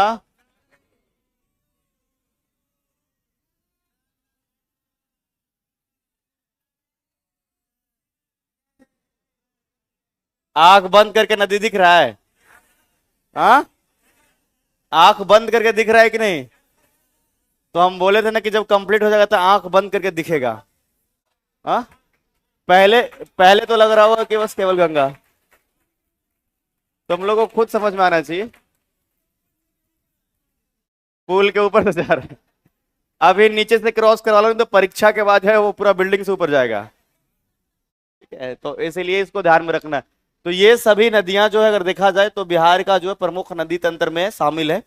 और सबको सीक्वेंस में ही आपको हमेशा याद रखना है। हमें मुझे पता है ये चीजें कि अभी आपको याद हो गया होगा, पर आगे जब रिवीजन करेंगे आप तो 2-3 बार जब रिवीजन कर लेंगे तो आपको ये सीक्वेंस में याद रह जाएगा। समझ में आया? तो नदी तंत्र आपका कंप्लीट हो गया। अब एक छोटा सा टॉपिक और आज भी हम कवर कर लेते हैं, है ना। तो बिहार के कुछ गर्म जल कुंड है जो कि एक आध प्रश्न कभी कभार यहां से पूछ लिया जाता है। ठीक है, गर्म जल कुंड क्या बोला हमने? ठीक है, हॉट स्प्रिंग के बारे में यह पूछ लिया जाता है कई बार। केवल 3 जगह पर, कितने जगह पर? बिहार में केवल 3 जगह पे गर्म जल कुंड है। एक मुंगेर में है, एक राजगीर में है और एक गया में। सबसे पहले जो हम बोल रहे हैं दिमाग में सेट करो। ठीक है, अगर कहा जाएगा तो बिहार में कितने जगह पर? बिहार में केवल 3 जगह पे गर्म जल कुंड है। एक का नाम हमने लिया राजगीर, क्या लिया? दूसरा लिया हमने मुंगेर और तीसरा लिया हमने गया। तीसरा कहां है? तो सबसे पहला बात देखिए, कई बार जो आपका इलिमिनेट करने का ऑप्शन, इलिमिनेट करने का आपका पास ज्ञान तभी रहेगा जब आप अच्छे से पढ़े हुए रहोगे, नहीं तो वहां पर आप ऑप्शन को इलिमिनेट भी नहीं कर पाओगे। क्योंकि ये जरूरी नहीं है कि जो आप पढ़ करके गए हो एकदम हू बहू मिल जाए। ये भी तो हो सकता है कि कॉन्सेप्ट में बदल करके कुछ और प्रश्न पूछ ले। तो इसके लिए क्या करना है कि आपको जो जिस तरीके से हम बता रहे हैं वैसे पहले ध्यान में रखना है। एक तो गर्म जल कुंड कितने जगह पर है? जल कुंड, और इसमें खास करके गर्म के विषय में कहा जाए तो धरातल के अंदर से वैसा जगह, वैसा भौतिक प्रदेश जहां से गर्म पानी का उद्गम हो रहा है। बात समझ में आ रहा है? मतलब कोई भी हिस्सा हो सकता है, कोई भी भौतिक प्रदेश हो सकता है जहां पर जमीन के अंदर से गर्म पानी का निकलना निरंतर। और वो इसलिए होता है क्योंकि भूपरपट्टी में अंदर क्या है कि वहां पर इतनी अधिक ज्वालामुखी के कारण गर्माहट है कि पानी को गर्म कर दे रहा है, पानी को। और इसी कारण से वहां की जो पानी है वो आपका गर्म निकलेगा। तो बिहार में टोटल कितने जगह पर? अब आपने ज्योग्राफी के सेक्शन में इन चीजों को पढ़ा होगा कि किस कारण से भूपरपट्टी जो है अंदर में गर्म हो रहा है। ठीक है, और इसके कारण से वहां की जो पानी है वो भी गर्म होगा, और साथ साथ में जहां पर बाहर आ रहा है उसी को हम गर्म जलकुंड कहेंगे, यानी कि हॉट स्प्रिंग कहेंगे। तो इसमें सबसे पहला जो बताया है हमने, इसका नाम क्या है? राजगीर में। कहां बोला है? और राजगीर में आपको याद रखना है ब्रह्माकुंड। क्या क्या याद रखना है? ब्रह्माकुंड एक ही आएगा और केवल यही पूछा जाएगा। ठीक है, क्या है राजगीर में? क्या है? ब्रह्माकुंड। गया में याद रखना है अग्निकुंड। कहां याद रखना है? क्या है? अग्नि। ये दोनों जगह पर एक एक सबसे महत्वपूर्ण है जो आपको याद रखना है। गया में क्या बताया हमने? अग्निकुंड। और राजगीर में और मुंगेर में, एकदम ध्यान से सुनो जो बोल रहे हैं, जितना भी रामायण के पात्र हैं, जैसे सीता तो सीता कुंड, लक्ष्मण तो लक्ष्मण कुंड, भीम तो भीम कुंड, राम तो राम कुंड, सब कहां मिलेगा? रावण नहीं मिलेगा। नाम भी थोड़ा सोच समझ के रखा जाएगा ना जी। हमने क्या बताया? ध्यान से सुनो, याद करने का सबसे बेस्ट तरीका क्या है? गर्म जलकुंड केवल 3 जगह पर। कितने जगह पर? तो अगर इसमें बात करेंगे सबसे पहले राजगीर का, तो क्या याद रखना है? ब्रह्माकुंड। और गया का? गया का अग्निकुंड। दोनों में एक एक याद रहेगा। बाकी रामायण के जितने पात्र, जैसे सीता कुंड, देखो एक बात और बताते हैं, वैसे तो बाद में जो नामांकन किया गया है कई जगह पर वहां के प्रचलित लोग ने कर दिया। जैसे गया में भी तुमको सीता कुंड देखने को मिलेगा, लेकिन वो ओरिजिनल वाला नहीं है जो परीक्षा में पूछा जाएगा। हो सकता है आपके जिला में भी सीता कुंड नाम होगा, ठीक है, लेकिन वो एग्जाम के लिए नहीं है, वो आपके स्थानीय लोगों ने नाम रख दिया है। ये मिलता जुलता है तो उसका नाम ही रख दिया। समझ में आया कि नहीं है? तो परीक्षा के पॉइंट ऑफ व्यू से आपको याद रखना है, राजगीर में ब्रह्माकुंड, राजगीर में, गया में अग्निकुंड, और मुंगेर में सभी रामायण के पात्र जिसमें सीता कुंड, राम कुंड, लक्ष्मण कुंड, भीम कुंड, याद रहेगा। जिसमें सबसे ज्यादा गर्म है जो कि है आपका लक्ष्मण कुंड। सबसे ज्यादा गर्म कौन है? ऐसे भी लक्ष्मण जी सबसे अधिक गर्म रहते थे, है कि नहीं है? और उसके बाद जो है वो भीम कुंड, कौन सा है? तो जो लोग मुंगेर के होंगे वो लोग जनरली देखते होंगे कि वहां का जब ये ठंडा का समय रहता है तो भीम कुंड से जब पानी निकलेगा तो ऊपर पूरा वेपर बनते हुए जाएगा, वाप बनते हुए दिखता है प्रॉपर। तो एक स्टूडेंट है और उसने मुझे भेजा था कि प्रॉपर भीम कुंड का जो है वीडियो बना करके, और उसमें दिखा कि एकदम सामने से, मतलब ठंडा का समय है, पानी गर्म है, तो जाहिर सी बात है वेपरेशन तो होगा, और उसमें पानी वाप बन करके ऊपर पूरा भाप के रूप में निकल रहा है, लग रहा है एकदम धुआं की तरह।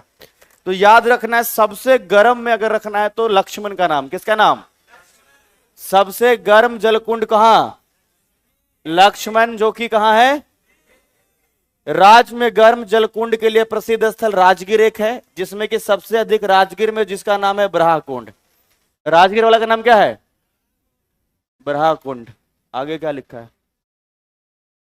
मुंगेर में है, और मुंगेर में वाला जो आपका सबसे महत्वपूर्ण है वो लक्ष्मण के अलावे कौन कौन सा याद रखना है?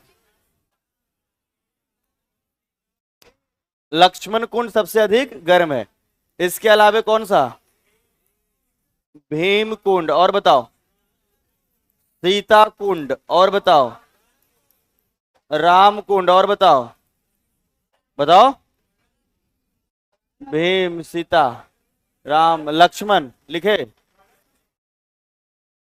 लक्ष्मण कुंड। एक और याद रखो, ऋषि कुंड भी, ऋषि कुंड। ये सब कहाँ है? तो एकदम शॉर्ट में इसको नोट डाउन आपको करना है, अगर पूछा भी जाएगा तो ऐसा ही पूछा जाएगा।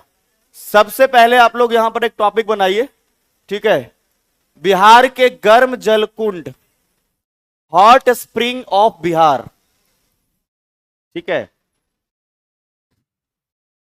बिहार के गर्म जल कुंड, हॉट स्प्रिंग ऑफ बिहार। हाँ, भरत कुंड भी है, यस। अभी मेंशन करवा देंगे लिखवाते टाइम, ठीक है? आप लोगों ने लिखा?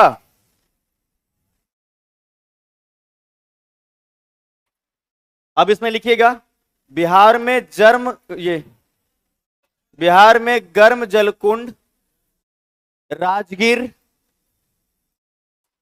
मुंगेर तथा गया के क्षेत्रों में। किताब में पढ़ोगे, याद करते रह जाओगे, समझ में आ गया? इधर उधर दिखेगा तुमको कुछ समझ, शॉर्टलिस्ट कर कहां तुम पाते हो? शॉर्टलिस्ट कर नहीं पाओगे ना कि कहां पर क्या है।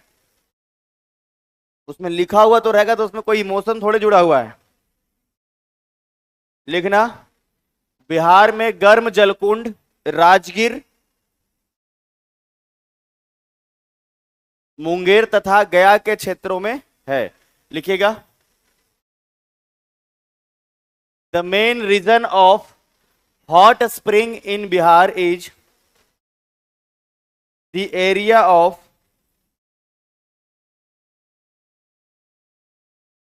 राजगीर,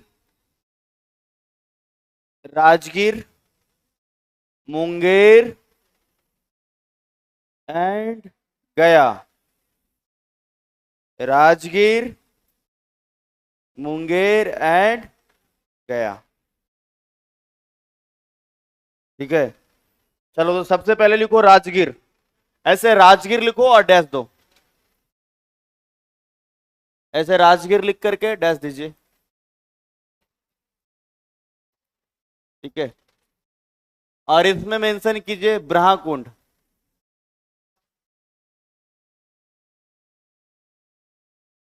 ब्रह्मा,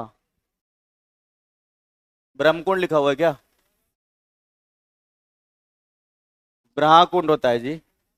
और तो उसी को तो ब्रह्मकुंड ऐसा करके ना लिखा रहता है, और अलग थोड़े ना, उसके दोनों एक ही नाम है।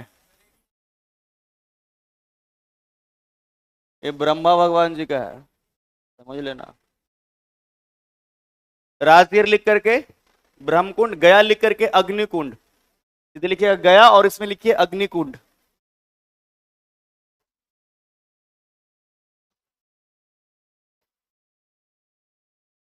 अग्निकुंड,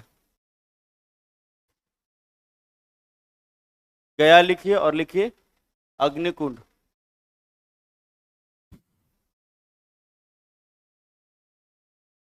आगे लिखिए मुंगेर।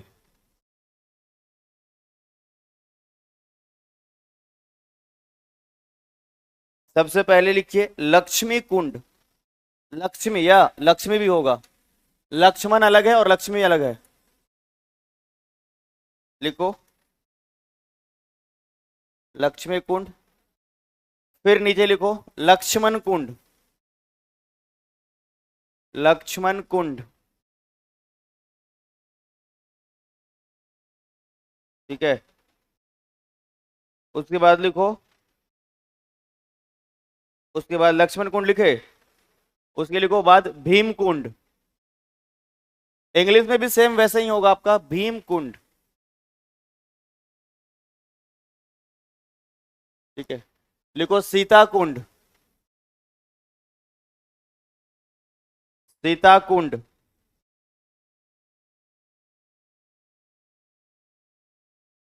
ठीक है, लिख लिए।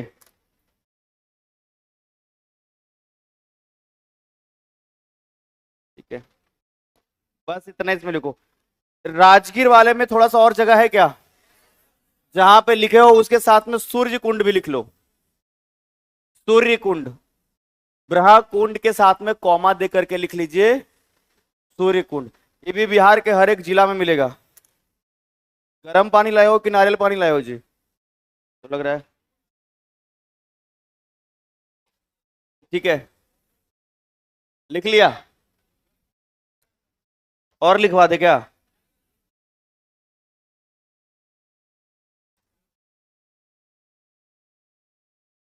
आगे लिखिएगा इन सभी जल कुंडों में, इन सभी जल कुंडों में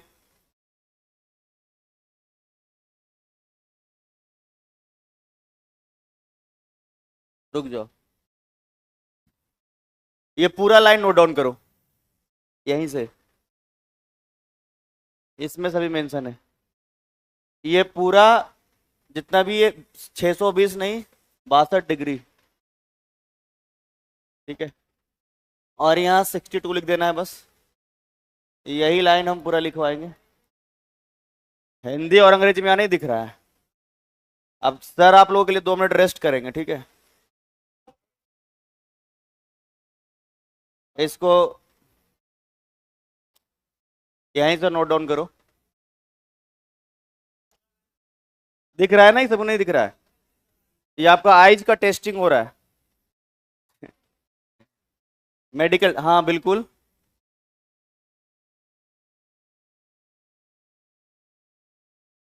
फिर से लिखो, हल्ला करोगे तो फिर से लिखवाएंगे और एक बार। ठीक है,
लिख लिए सभी लोग?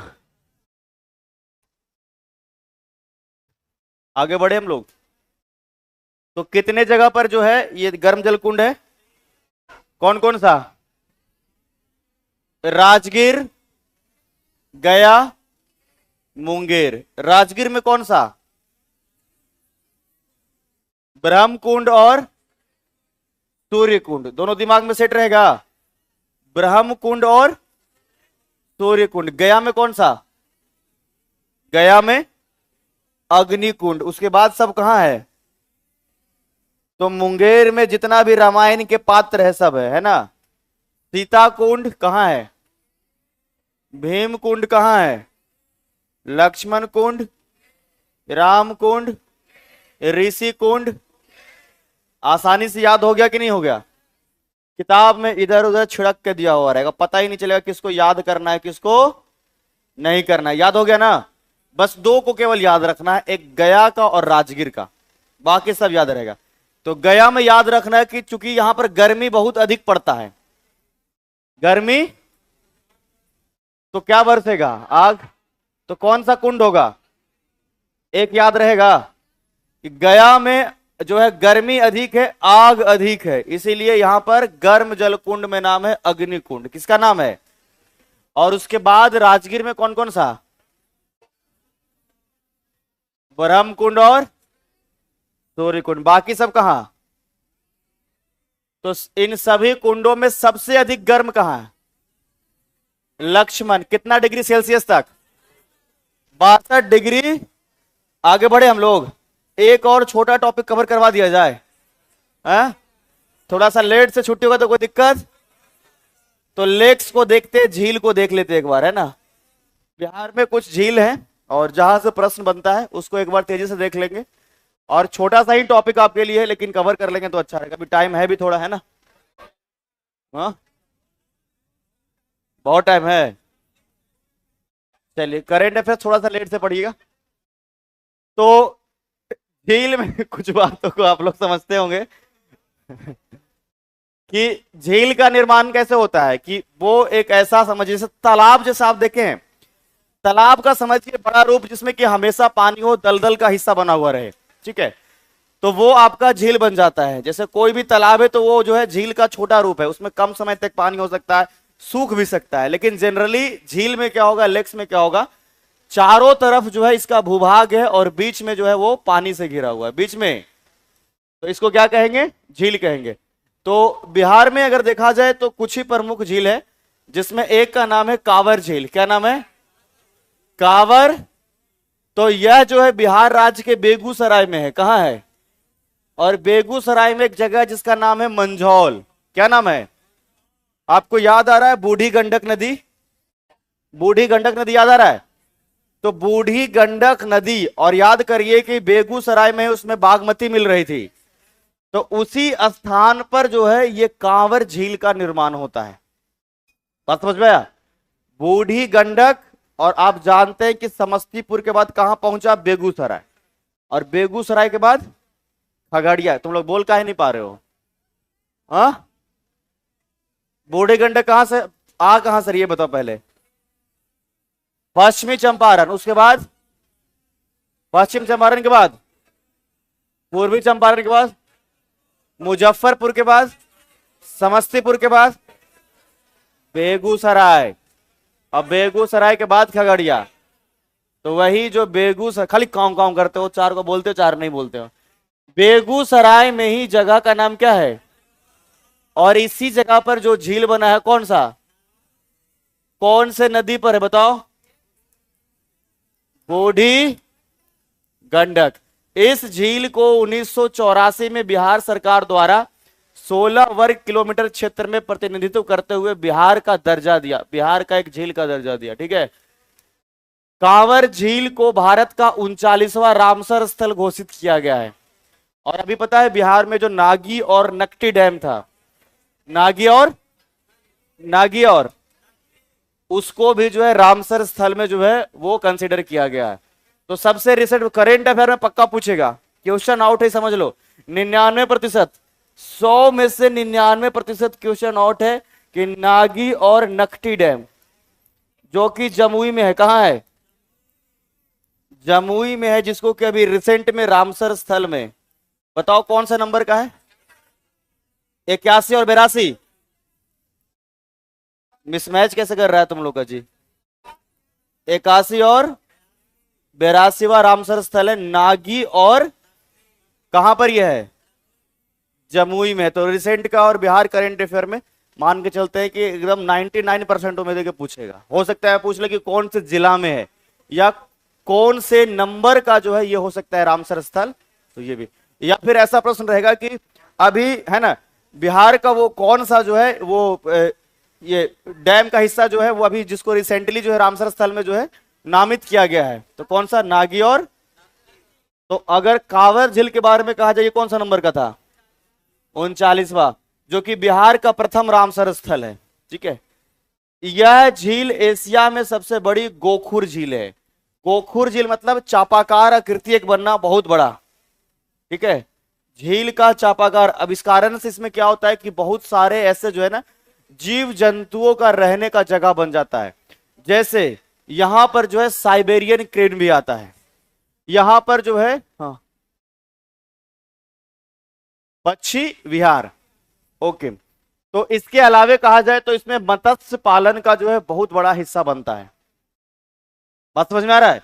मछली पालन के लिए, क्योंकि मछली को तो वैसा ही जगह चाहिए जहां हमेशा पानी हो। ठीक है। इसको पक्षी विहार घोषित किया गया कब? 1989 ईस्वी में जो है इसको एक पक्षी विहार के रूप में भी घोषित किया गया है। याद रहेगा आप लोगों को। कांवर झील है कहां? तो सबसे पहला जो प्रश्न जो बनता है वो इसमें मिलान करने वाला है, कौन सा झील किस जगह पर? कांवर झील कहां? बेगूसराय। नदी ये कौन से नदी पर? बूढ़ी। बिहार का पहला रामसर स्थल कौन से नंबर का? बिहार का पहला रामसर स्थल कौन से नंबर का? ठीक है, तो पहले इसको नोट डाउन करिए। झील लिखिए, लेक लिखिए, और पहला लाइन केवल लिखना है इसमें। ठीक है, केवल पहला लाइन, केवल पहला लाइन। ठीक है, यहां तक केवल लिखिए। झील पानी का वह स्थिर पिंड है जो चारों तरफ से भूभाग से घिरा होता है। बस केवल इतना लाइन। झील लिखिए प्रॉपर। अरे कम से कम टाइटल तो दे दो, झील। बाद में रिवीजन करोगे तो तुम्हारे लिए तो आसान होगा।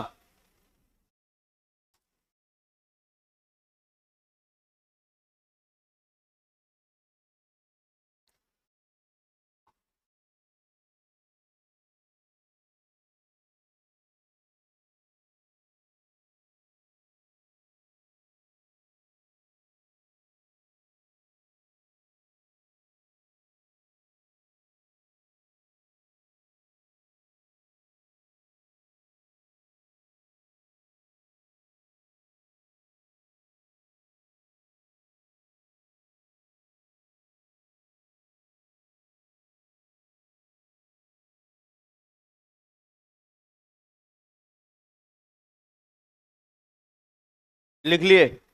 और ये लिखिए, बिहार के प्रमुख जिले निम्नलिखित है।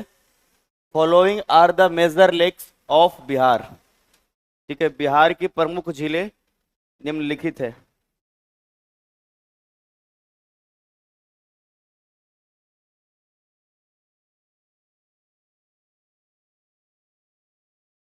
इस तक छुट्टी देंगे।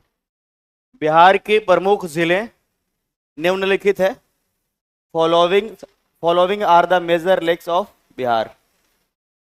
सबसे पहला लिखिएगा कांवर झील, और इसमें जो लाइन बोल रहा हूं केवल उतना ही लिखना है।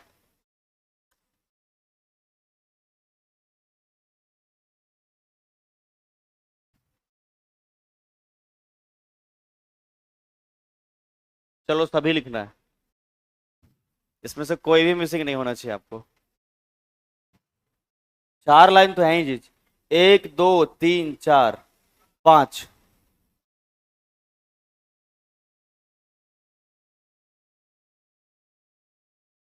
बिहार का सबसे बड़ा गोखुर झील भी अगर कहेगा तो यही है, और एशिया का भी कहेगा तो, अब एशिया का है तो जाहिर सी बात है कि बिहार का भी रहेगा।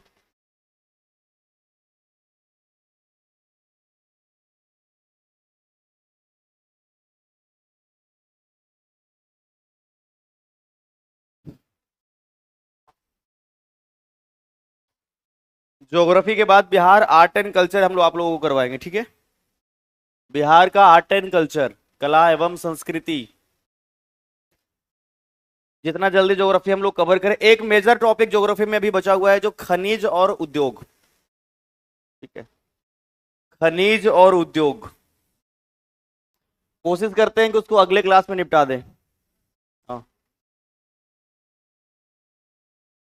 फिर एक दिन में कृषि जलप्रपात जो बचा हुआ रहेगा, छोटे छोटे टॉपिक। हाँ बताओ। Second line, the lake has been given the buck, government of Bihar लिखो खाली, given the, given by the government of Bihar.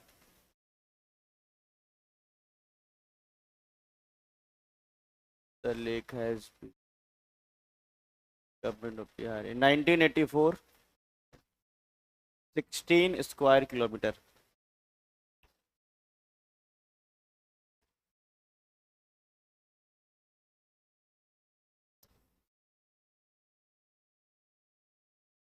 Given के जगह पर लीड होना चाहिए, चलो कोई नहीं। सेंटेंस इंग्लिश वाला बिल्कुल सही नहीं है। Our lake has been declared the 39th Ramsar site of India, the first Ramsar of Bihar. यह झील एशिया में सबसे बड़ी गोपुर झील है। Asia,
second number.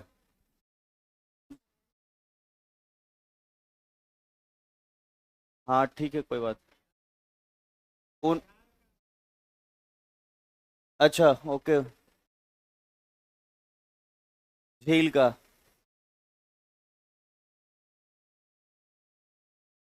दर्जा दिया गया, राजकीय झील।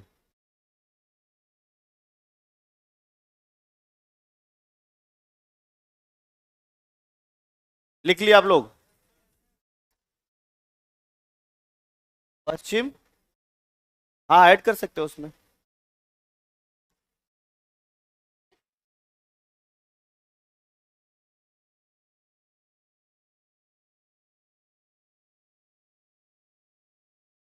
आगे बढ़े।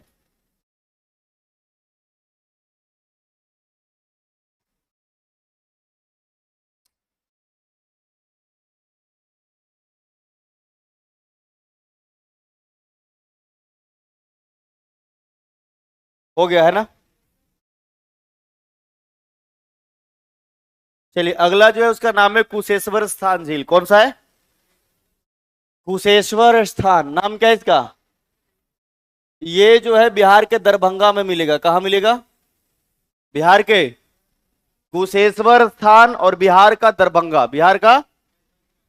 इस झील को 1972 में, कब? 1900, 1972 में एक जो है पक्षी अभयारण्य घोषित किया गया था। ठीक है, वर्ल्ड सेंचुरी कब? 1972 में। इसमें जो है साइबेरियन क्रेन जैसे प्रवासी पक्षी आते हैं। समझ में आया? तो ये नॉर्थ से आता है बिल्कुल, जो आपका रूस का हिस्सा है, नेपाल के हिस्से उधर से जो है बिहार। आगे कुशेश्वर स्थान झील का क्षेत्रफल शीतकाल में लगभग 20 किलोमीटर तथा वर्षा के समय में लगभग 100 किलोमीटर हो जाता है। बस, इसमें तो और कोई नया नहीं है लाइन। 3 लाइन को केवल इसमें नोट डाउन करना है आपको। पहला कि दरभंगा में है, 1972 में इसको एक पक्षी अभयारण्य घोषित किया गया है, और साइबेरियन क्रेन के लिए यह जो है फेमस है। ये 3 लाइन केवल, 2 ही में आपका आ जाएगा पूरा। फर्स्ट एंड सेकेंड, ठीक है, फर्स्ट एंड सेकेंड। कुशेश्वर स्थान नाम तो आपने पहले से ही सुन लिया होगा, है ना, बहुत ही फेमस है कुशेश्वर स्थान, जो कि दरभंगा में। First and second one, Kusheshwar स्थान दरभंगा। इसमें जनरली जो पूछा जाएगा आपसे वो जिला मिलाने के लिए पूछा जाएगा, ज्यादा चांसेस जो है।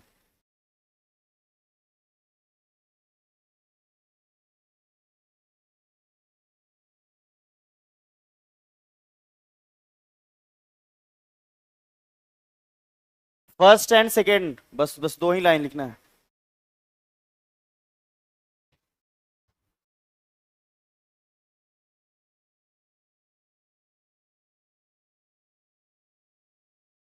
सेकेंड लाइन में भी बस लिखना साइबेरियन क्रेन जैसे प्रवासी पक्षियों का घर है।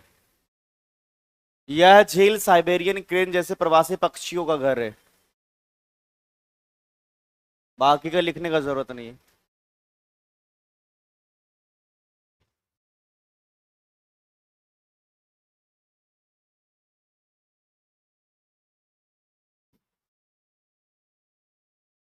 दरभंगा से कितने लोग हैं? यहाँ गए हैं आप लोग? हाँ, गए हो यहाँ पे? वहीं गए हो?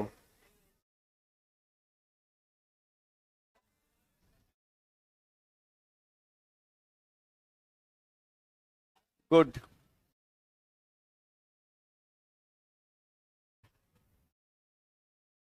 तुम लोग का हम अपना बाराती नहीं ले जाएंगे, तुम लोग बहुत हल्ला करता है।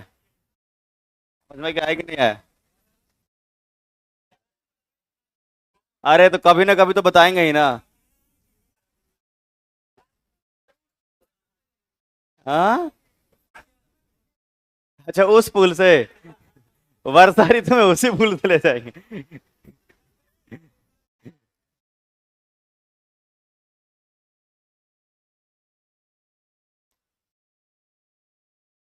लिख लिया आप लोग? साइबेरियन क्रेन, यह झील साइबेरियन क्रेन जैसे प्रवासी पक्षियों का घर है। दूसरी लाइन में केवल यही लिखना है, 2 लाइन तो केवल लिखना है जी। आगे बढ़ते हैं, ठीक है। आ, आगे लिखो, बस 2 लाइन। अरे ये अभी तक नोट डाउन नहीं हुआ तुम लोग का? हो गया ना? आगे देखो, इसका नाम है गोगा बिल। आगे का नाम क्या है? गोगा बिल। यह झील बिहार राज्य के कटिहार में है। कहाँ है? और कटिहार में जगह है मनिहारी। बताओ यहीं पर कौन नदी गंगा में मिल रही थी? अरे मनिहारी में महानंदा के नहीं मिल रही थी, कोसे मिल रही थी कुर्सेला में। ब्रेक लगा के चल रहे हैं, सोच लो, आगे बचाने नहीं आएंगे हम फिर परीक्षा में। कुर्सेला में कौन नदी मिल रहा था? कोसी। मनिहारी में मिल रहा था महानंदा। ठीक है, इसका कुल क्षेत्रफल लगभग 5 किलोमीटर है। गोगा बिल झील को घोघा चाप या घोघा झील भी कहा जाता है। ठीक है, तो ये भी यहां पर भी जो है साइबेरियाई जो है पक्षियां आती है। और बस 3 लाइन आपको ऐड करना है गोगा बिल झील में कि यह कौन से जिला में है। क्या हुआ? पंखा बंद क्यों कर दियो जी? चालू कर देना। ठीक है, ये बिहार के कटिहार जिले में। कौन से जिले में? जगह का नाम, इसका कुल क्षेत्रफल 5 वर्ग किलोमीटर। गोगा बिल झील को घोघा चाप या घोघा झील भी कहते हैं। तो 3 लाइन इसमें केवल लिखना, फर्स्ट सेकेंड एंड एक और, ठीक है। प्रसिद्ध 300 प्रजातियों के पक्षियों के प्रवास के लिए हर साल कैस्पियन सागर, ठीक है। ये 3 line, first second and last one, ठीक है। गोगाबिल लेक, कटिहार के मनिहारी, कटिहार के मनिहारी, कटिहार के Manihari.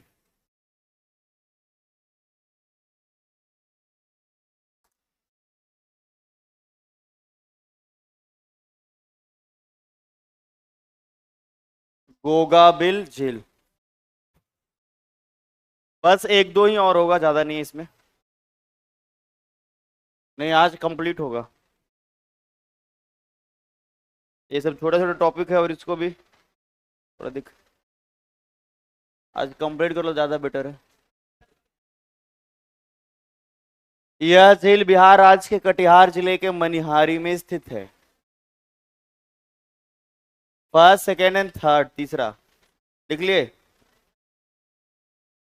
Gogabil lake is also famous for migratory birds, thousand of birds. क्या दिक्कत है, लिखना है, गुड तो लगा हुआ है। नहीं नहीं, first second and last one, first second and last one.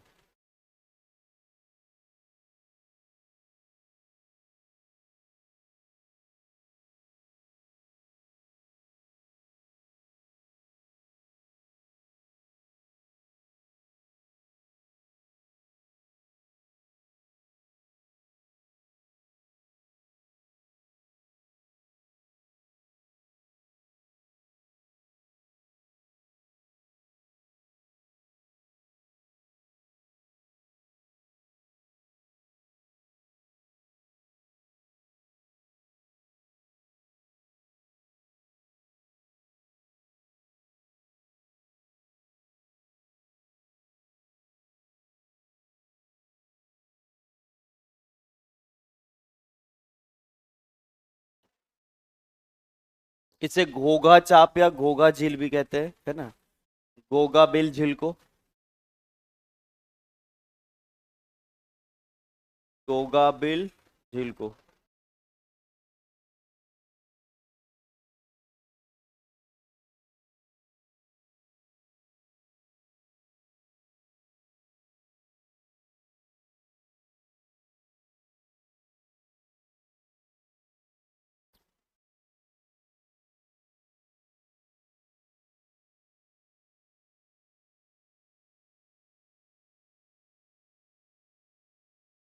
Completed. आगे देखना, ये लो, तुम लोग से कितना देर में लिखोगे पता नहीं चल रहा है। अरे जल्दी कंप्लीट करो। हो गया सभी का? नहीं हुआ तो बगल वाला से लिख लेना। 1-2 लाइन लिखने में भी आधा घंटा रुकेंगे। अगला कौन सा है? सिमरी बख्तियारपुर। बिहार राज्य के सहरसा से 25 किलोमीटर की दूरी पर सिमरी बख्तियारपुर ब्लॉक में स्थित है। इसका आकार जो है घोड़े के नाल की तरह है, ठीक है। इस झील के उत्तर पश्चिम में कुशेश्वर स्थान तथा दक्षिण में कांवर झील स्थित है। लिखो सिमरी बख्तियारपुर, और याद रखो इसमें सहरसा में, सहरसा फर्स्ट लाइन और लास्ट और सेकंड लास्ट, बस। इसमें मेनली आपको याद रखना है केवल कि कौन से जिला में है।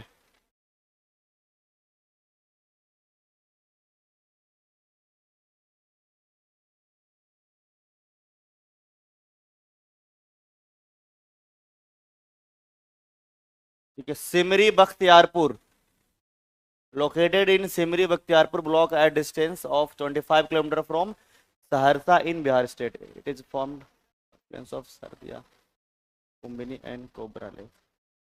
Simariya Bakhtiarpur lake is shaped like horse. So this place is the northwest of this lake and Kavar lake.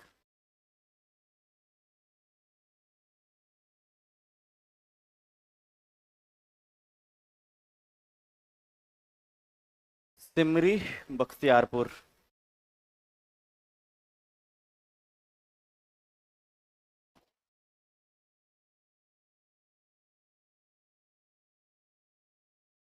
हाँ, क्या तो है, मैं नोट।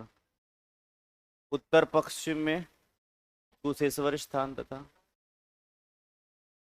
दक्षिण पश्चिम में कांवर झील।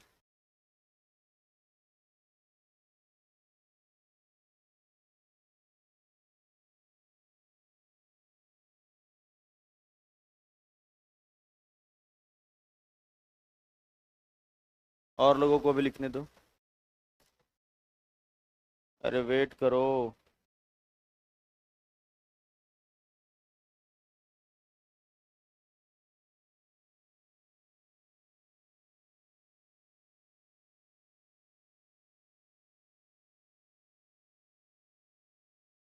लिख लिए? सबको लिखने दो। बहुत लोग अभी लिख रहे हैं। तुम लोग लिखा भी नहीं, वो पीछे आके चेक करें हम।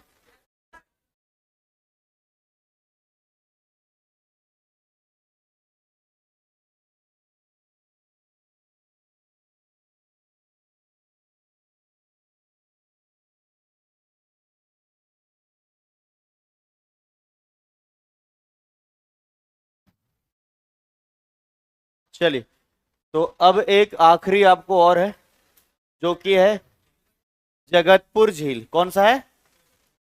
ठीक है। और यह जो है जगतपुर झील राज्य के भागलपुर जिले में, कौन से जिले में है? इसका क्षेत्रफल 400 हेक्टेयर में है, जो कि गर्मी के मौसम में सूखकर 50 हेक्टेयर तक रह जाता है। बस एक लाइन, जगतपुर झील में केवल एक लाइन, जो भागलपुर वाला है। जगतपुर झील।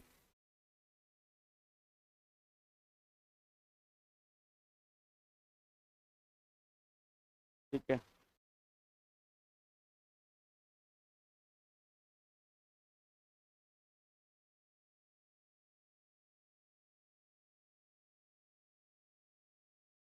जगतपुर झील।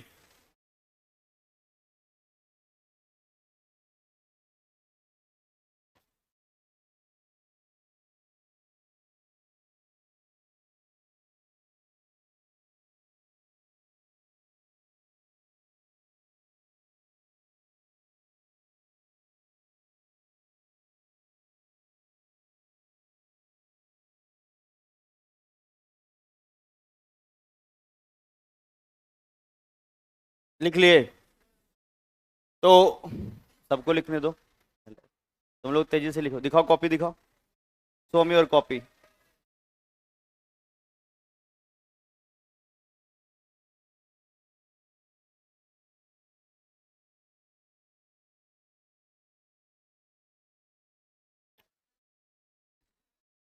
पता है, हमारे पास कोई ऐसा एक मशीन होता कि तुम लोगों का आवाज को रोक दिया जाता, ठीक है, तो मैं जरूर इसको करता। तुम लोग कुछ उधर नहीं दिख रहा है क्या? वो ठीक हो जाएगा अभी तुरंत। अरे वहां पे मतलब करंट नहीं पहुंच रहा होगा ना, इसी कारण से ऐसा हुआ होगा। चलिए, तो कंप्लीट होगा आप लोगों का। तो कल कोई मेजर टॉपिक हम पहले कंप्लीट करेंगे और उसके बाद फिर हम आगे बढ़ेंगे। तो ज्योग्राफी जो है, 2-3 टॉपिक और इसमें जो है महत्वपूर्ण बचा है। उसके बाद हम लोग बिहार का आर्ट एंड कल्चर की तरफ चलेंगे, फिर बिहार की जनगणना, बिहार पॉलिटी, और फिर लगभग अंत हो जाएगा लगभग बिहार विभूति और बिहार बिहार का व्यक्तित्व के साथ में, है ना। चलिए, तो आज के लिए इतना ही। हम लोग फिर मिलेंगे अगले क्लास में, ठीक है।